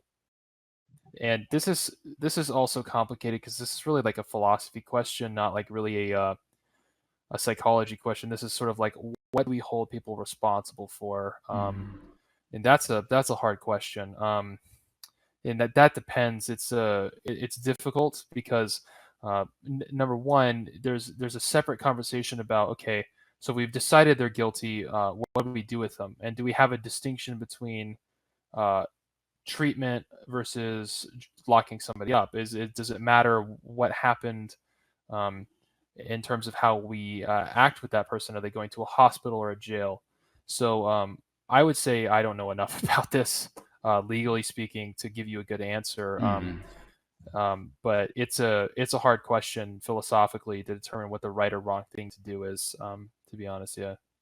Okay, fair enough. Someone asked, can anyone explain what borderline personality disorder is? That you've referenced it a bunch, but they weren't quite sure what it was. And again, to the audience, if you have any other questions, let me know at me in chat, and I'll ask it to the panel. But yeah, borderline personality disorder, if you guys could find that. Yeah, so borderline personality disorder is oftentimes it's just called BPD. So it is there's a number of different personality disorders. In order to meet criteria for being a personality disorder, for something to be a personality disorder, it has to be this maladaptive pattern of relating to other people, of relating to the world, that is very consistent in your life. Again, it's just the way that things go for you in terms of your personality. And again, it's maladaptive, so it's not a lot of issues come up because of this. And so that's what it means to have a personality disorder. But then, and then there's like, I don't know, like 9 or whatever, a number of different personality disorders, borderline personality disorder being one of them, which is oftentimes, it's a very emotionally laden personality disorder. So a lot of strong emotional volatility, ups and downs, it's typically associated with fears of abandonment, and a lot of sometimes there can be this sort of manipulation. At least this is again this sort of the rap it gets.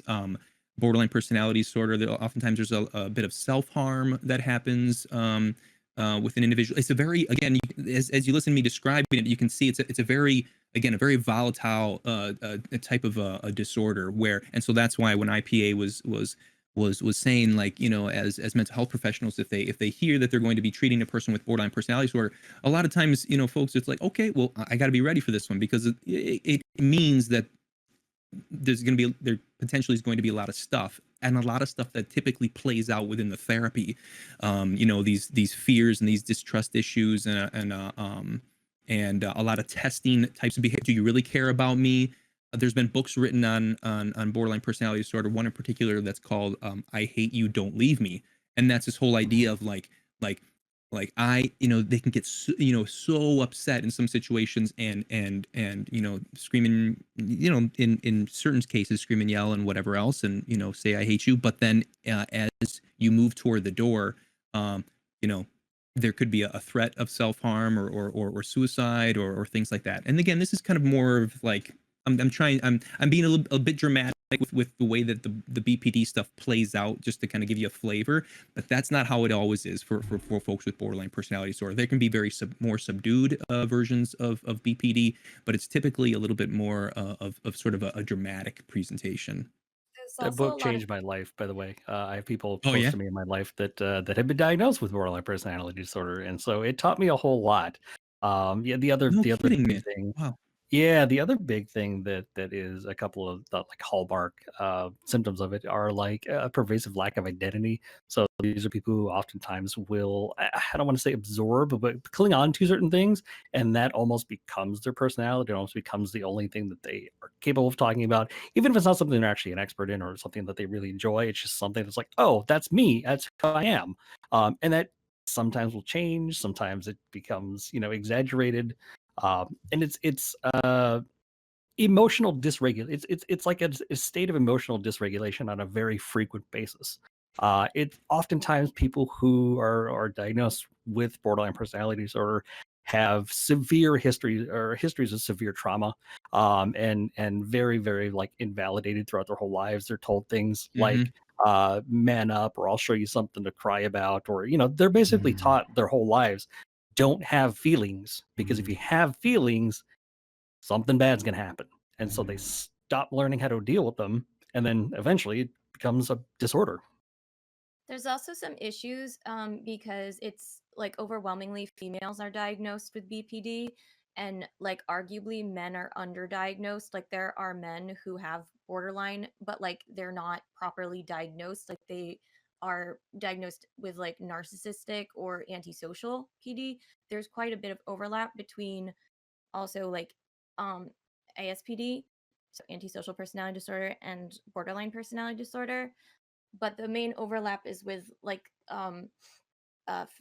you know, like factor 2 psychopathy, because there's like impulsivity.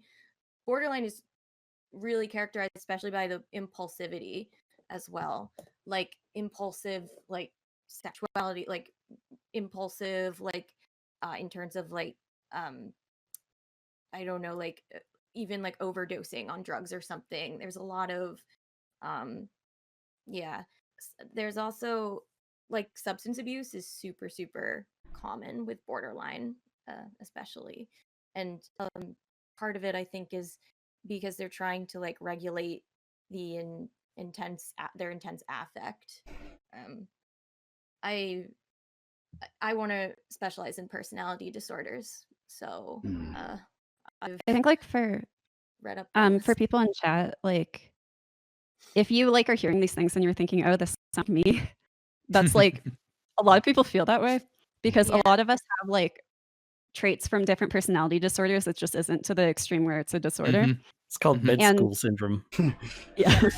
So one Or thing, like thinking that like you can diagnose like your partner or like your mom or dad with it, like yeah. So, yeah, sorry, go ahead, Drew. Yeah. So one of the things that's extremely important to talk about here is clinical significance. Okay, so clinical significance, clinical significance, clinical significance. All right, so if you don't if you have facets of something but it doesn't rise to the level of clinical significance, it's not clinically significant. It's not destroying your life, right? And also, just briefly, I'll just mention the diagnostic criteria for this. So basically, frantic efforts to avoid real or imaginative abandonment, pattern of unstable or intense interpersonal relationships, identity disturbance, impulsivity, recurrent pseudocyval behavior, self-harm, affective instability, chronic feelings of emptiness, inappropriate intense anger or difficulty controlling anger, and transient stress-related paranoid ideation or dissociative symptoms. You need like 5 of those to qualify. So it's basically what everybody's been talking about here, just sort of distilled into like a formalized thing. And I think it's important to realize too that we're concerned about personality disorders as a field insofar as they harm the person who has the personality disorder, because they're sort of butting against society over and over again. They're like running into brick walls over and over again because they're not meshing with everybody else. We're not really concerned with saying this person is bad. We're saying that this mode of operation that they have is causing them a lot of harm. And so we're really concerned about helping the person rather than saying this person's a crazy person. That's really not what the purpose of personality pathology or personality disorders is to do. It's really meant to help those individuals, not pathologize them.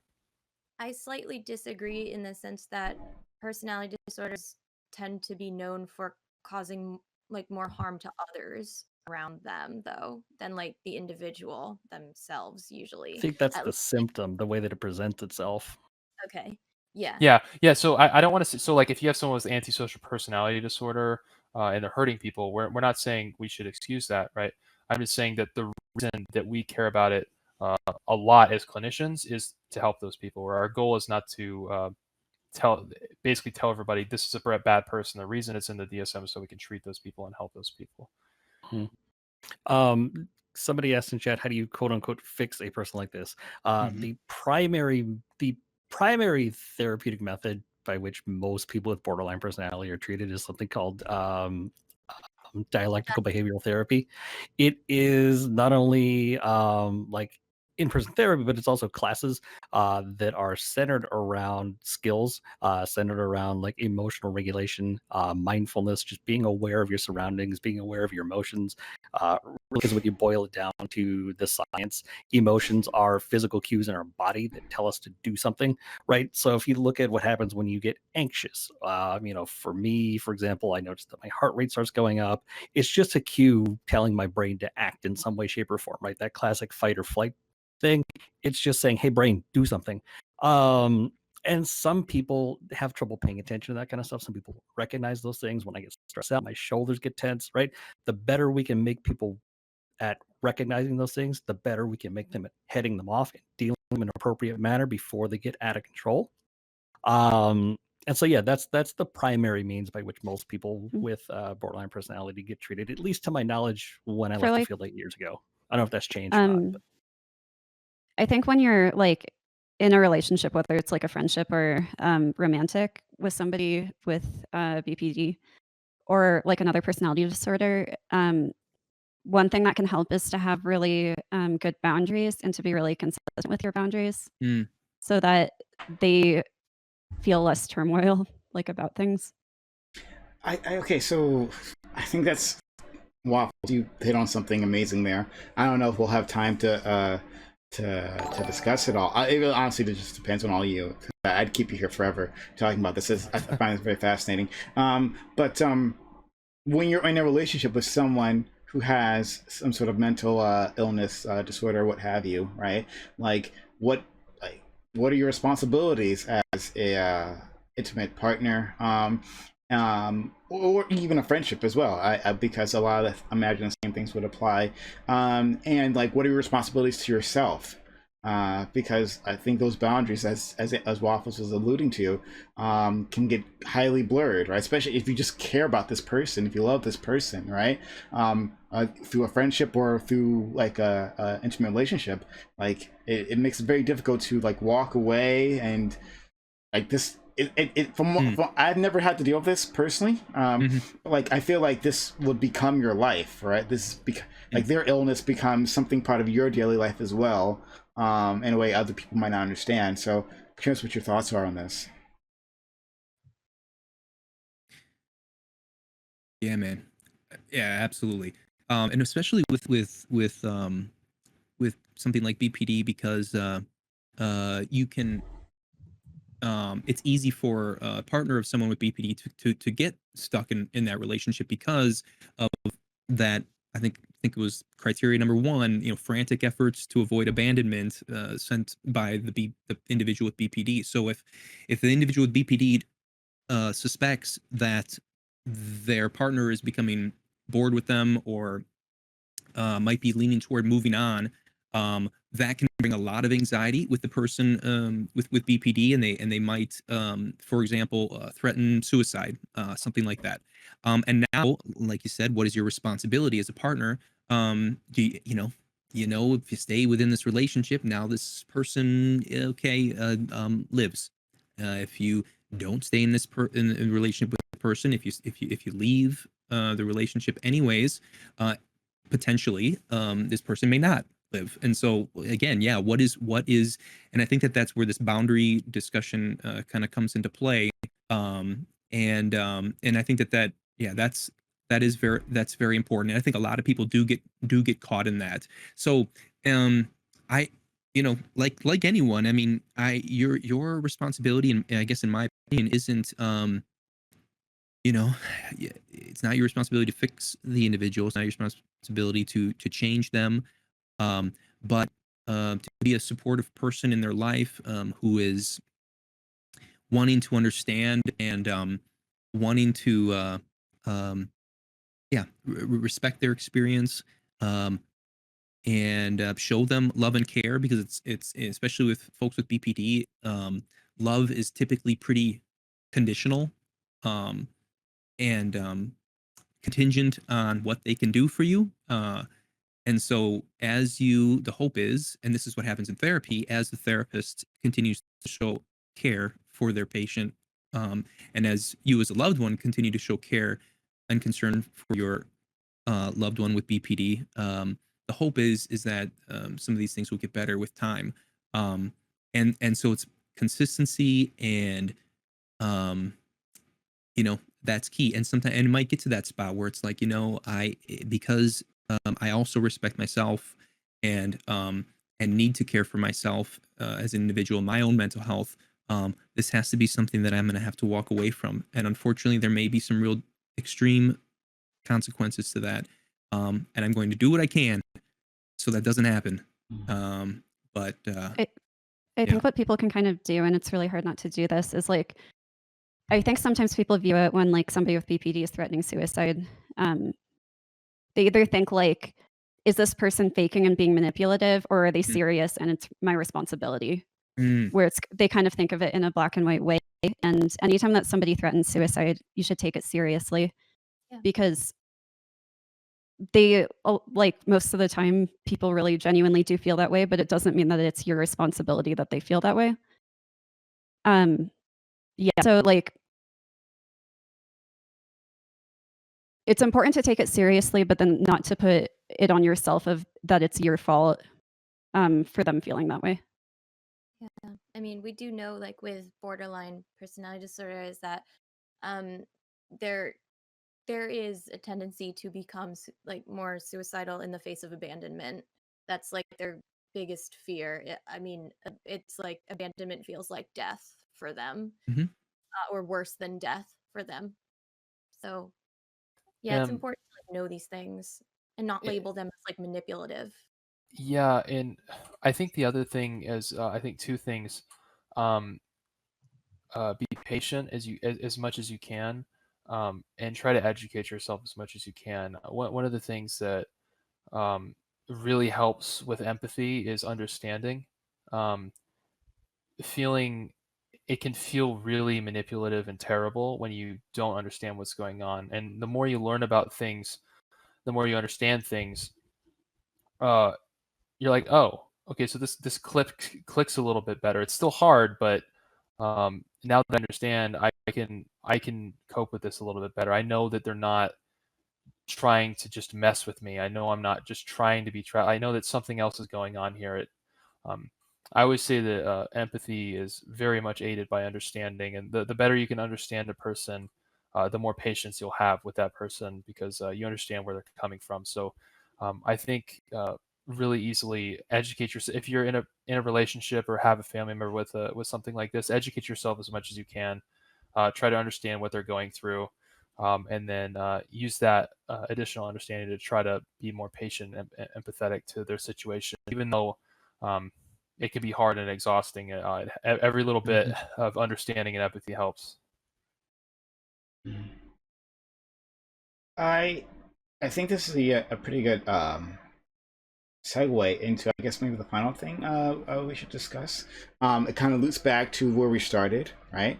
In that mental wellness, right? Like what Drew started talking about beforehand, and I want to know like what you all define, each one of you define as mental wellness, and I mean, maybe it's a good place to end this. So why don't I'll start with you, Drew. What do you think? What does mental wellness mean to you? Yeah, so wellness is sort of a holistic concept for human flourishing and the many facets of human beings. So basically, an illness perspective within the mental health community would be something like, okay, so X person has X illness, they meet said criteria, we're going to treat the illness, and then or we're going to send them on their merry way. So that's one way to look at things. A wellness perspective is sort of this, let's look at the person holistically. So you got mental health care um, as one facet of this person. And then you've got spirituality and their sense of identity. What are they doing for a diet, exercise, their work and leisure? What are their relationships like? What is their family life like? What's going on in their community? Um, what are their what's their love life like? It's this multifaceted, holistic view of people, and when you take this point of view about people and you focus more on wellness, we're really focused on not only respecting all aspects of an individual, but we're focusing on trying to make their lives better than they were before they had whatever illness they had. That's really what I think of when I think of wellness. There's a paper about what they call the wheel of wellness. It's like talks about some different facets of um, wellness, so like family, community, government, media, work and leisure, self-direction, spirituality, nutrition, exercise. It's basically every way in which you can maximize the individual flourishing of a person. And for me, it's just about respecting all aspects of a person rather than just whatever reason they're coming in for you. Okay. And so I guess maybe what I was trying to also get to is like, how do you maintain your mental wellness? Yeah, that's my fault, but that's kind of where I was going. Yeah. So this actually, I think, requires thought, right? So I don't think this happens accidentally. So like for me, I know that two big areas that are really hard for me are diet and sleep. Those are like my two big areas. So I have to pay extra focus to diet and sleep. Sleep, in my opinion, by the way, I should say this, sleep is foundational alongside both diet and exercise, equally so. I think people underestimate how important sleep is. And that you should go watch TED Talk about sleep from this guy that talks about sleep. It's great. You need to watch it. It's important. But for me, the main thing about my wellness is it usually revolves around focusing on my sleep schedule, because it gets out of whack very, very easily, and my diet. So those two things I struggle with, and then so some of the other stuff comes more automatically. So for me, it comes down to like sort of planning, like actually writing out like a wellness plan. Maybe focus on like 3 or 4 at first. You don't want to like expand like to 500 variables to keep track. There's just no way you can do that. But make a plan, make it basic, maybe 4 facets: sleep, exercise, diet, and like spirituality or something. And then make some goals, make them attainable, make them realistic, and try to maintain those. And then once you sort of like figure out what's easy for you and what isn't easy for you, maybe you put a little bit more time into the ones that are harder for you. And that's really like what I do personally, just to try to keep track of this, because as counselors, we sort of have an ethical responsibility to take care of ourselves, because we can't take care of other people if we're messed up ourselves. So yeah, that's my spiel on it. Imagine having a sleep schedule. That's real privilege right there. So, but no, I think it's really interesting, actually, what you're talking about. Taking steps, planning them out. I mean, what you said sound like a New Year's Eve resolution. Is what you just said to me. Do it now, though. Don't do it just because like January 1st doesn't. Do it now. Why don't we go to you, Anna? How do you maintain your mental wellness, and what does it mean to you? Maybe it means something different. But yeah. I tend to like define mental wellness, particularly by like a person being able to like contribute positively to society, which requires, of course, being able to sort of cope with like normal stressors of life and kind of be able to be productive in that sense for themselves and for others. You sound really well. low. You sound a bit low in terms of Oh. your sound. You get closer to your mic or something. That's weird. I don't know. Is this any better? No. Slightly. Maybe a little bit. 1 second. What about this? Much better. Much better. All right, go ahead. Yeah.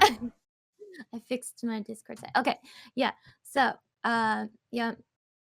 I tend to define mental wellness as being able to be productive and contribute to society and your community, and being able to sort of being like pro-socially inclined, like being able to cope with normal stressors of life, sort of, and resiliency. I think too, having some resiliency, basically, which I mean goes along with being able to cope with sort of normal stressors. But like, I guess the things that I do to maintain my own mental wellness is I usually do mindfulness meditation. I try to do that daily, especially since research shows it's really effective and helpful. And I try to make myself like force myself to like keep in like communicate with like friends and stuff, because I have a very bad tendency to isolate when I'm like stressed and upset, and then like avoid people. So that's something I always have to keep on top of course. And yeah, mindfulness is really good stuff. And meditation is really good stuff too. Okay. Thank you for that. Oh, also like exercising and eating, trying to eat healthy. Yeah. My sleep schedule's kind of a mess, but we don't talk about that. You're a grad student, so you're excused, right? I have night classes. That's my excuse. It's not an excuse, but I'm rationalizing. Well, thank you so much for that. Why don't we go to you, Brian? What's your definition of mental wellness, if it's different than what we've heard so far, and how do you maintain your mental wellness? Yeah, I mean, I love a lot of what was said already. I mean, I do like the idea of choosing a handful of different things to it almost reminds me of that when I was saying that that idea of what to do with relationships, and the importance of checking in on a handful, maybe define 5 different things that you check in on within the relationship that gives you a sense for how things are going, and have that discussion with your partner. You know, it's almost like mental wellness. I'm thinking about the relationship that you have with yourself in some way. And so if you have 5 different things, you know, a little bit of what was said, maybe the spiritual component. There's the social component, and maybe side factors like right diet and exercise and sleep. And then almost like, taking maybe a mental inventory of those domains, and seeing how it's going. And maybe this literally means writing things down. Or I know there's a lot of cool apps where people can kind of track different things, you know, their mood, or people wear watches that help them track their sleep and how things are going. But you know, getting a really good mental inventory for how you're doing. And so how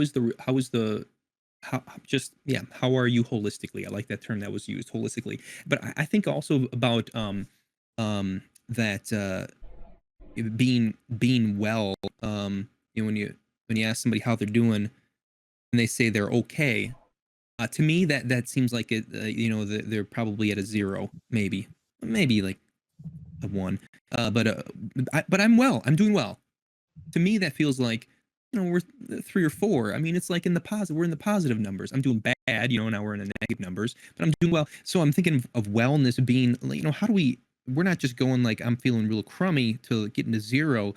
And this idea was kind of mentioned earlier in the stream today too. But how, you know, what about going from 0 to 4, 5? And maybe that has something to do with us being a bit more proactive rather than reactive to what's going on in our lives and the way that we're feeling. So if we're like I said, that mental inventory, or you know, making sure everything's clicking, you know, before we're doing different things. And my sleep is also terrible, man. Like, I don't know, it must be the theme here in this group with the sleep thing. And I wonder if that's a Twitch symptom of Twitch. I don't know, but yeah, that's yeah, I don't know, but that's terrible for me too. But like Drew said, I cannot understate. It's so weird, man. How we're so good at saying things out loud as people in this profession too, and who are studying for this. We just can't do it ourselves sometimes. Some of this stuff. But sleep is so very important. And yeah, I don't know. I don't know what else to say about that. I mean, I like watching Family Guy, and that helps me sometimes, in South Park and things like that. Yeah.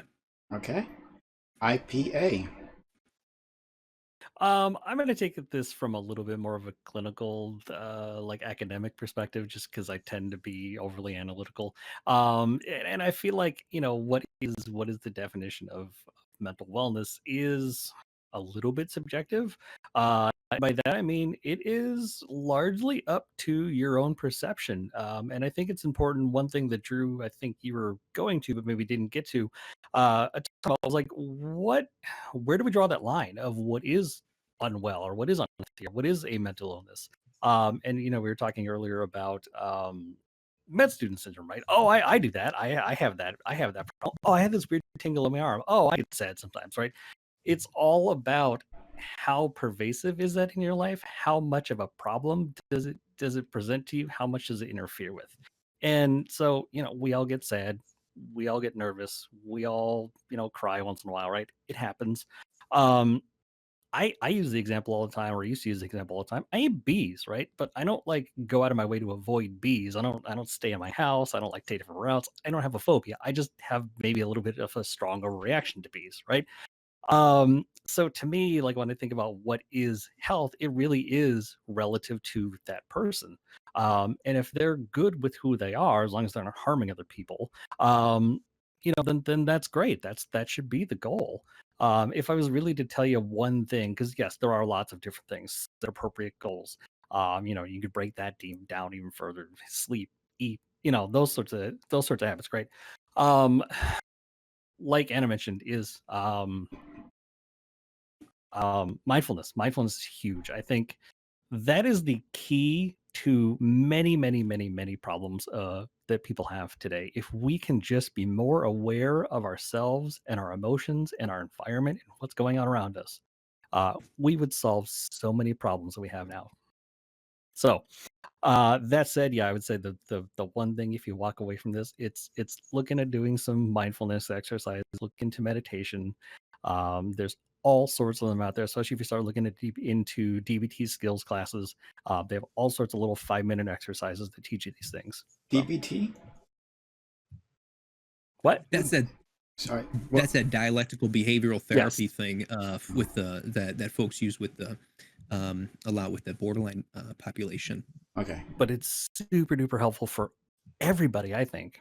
Mm-hmm. Oh, 100%. Okay. Waffles. I guess like I think mental wellness is somebody feeling like they have support in their life, and having okay self-esteem, feeling like they have control over their life, and feeling like they have a purpose. I think that those are probably the most important things that go into it. For me personally, of what I'm doing, so like I come across as being organized, but I'm not. It's literally just my background's the only organized thing in my life. And I don't like I sign up for classes like the day before school starts, and then I'm behind on everything, and I have to like email all the teachers because of that to get in the class. And then I don't like I'm not organized in school. Like I never have any idea what's going on. I won't know that there's a test until like the day of. So I made a calendar, and I'm forcing myself to look at the calendar. And then I'm also forcing myself to open my email and respond to people. Yeah. Are we twins? I just this was my experience completely. Holy crap. Do you also score low on conscientiousness on the 5-factor model? That could be it. Maybe. I have no idea what this is, but I imagine I do. We'll have to talk about personality next time. Yeah. Oh, yeah. So Waffles, then what you're trying to tell us that for your idea of a wellness is simply to be organized, to have that control over your life rather than like life happening. Well, for me, what I do is I'm just like anxious all the time about the fact that I'm not doing these things, and then I never do anything about it, and I just stay anxious forever. Mm-hmm. So I need to like not keep doing that. Yeah. Yeah. Okay, yeah, definitely. Twins, got it. All right, separated at birth.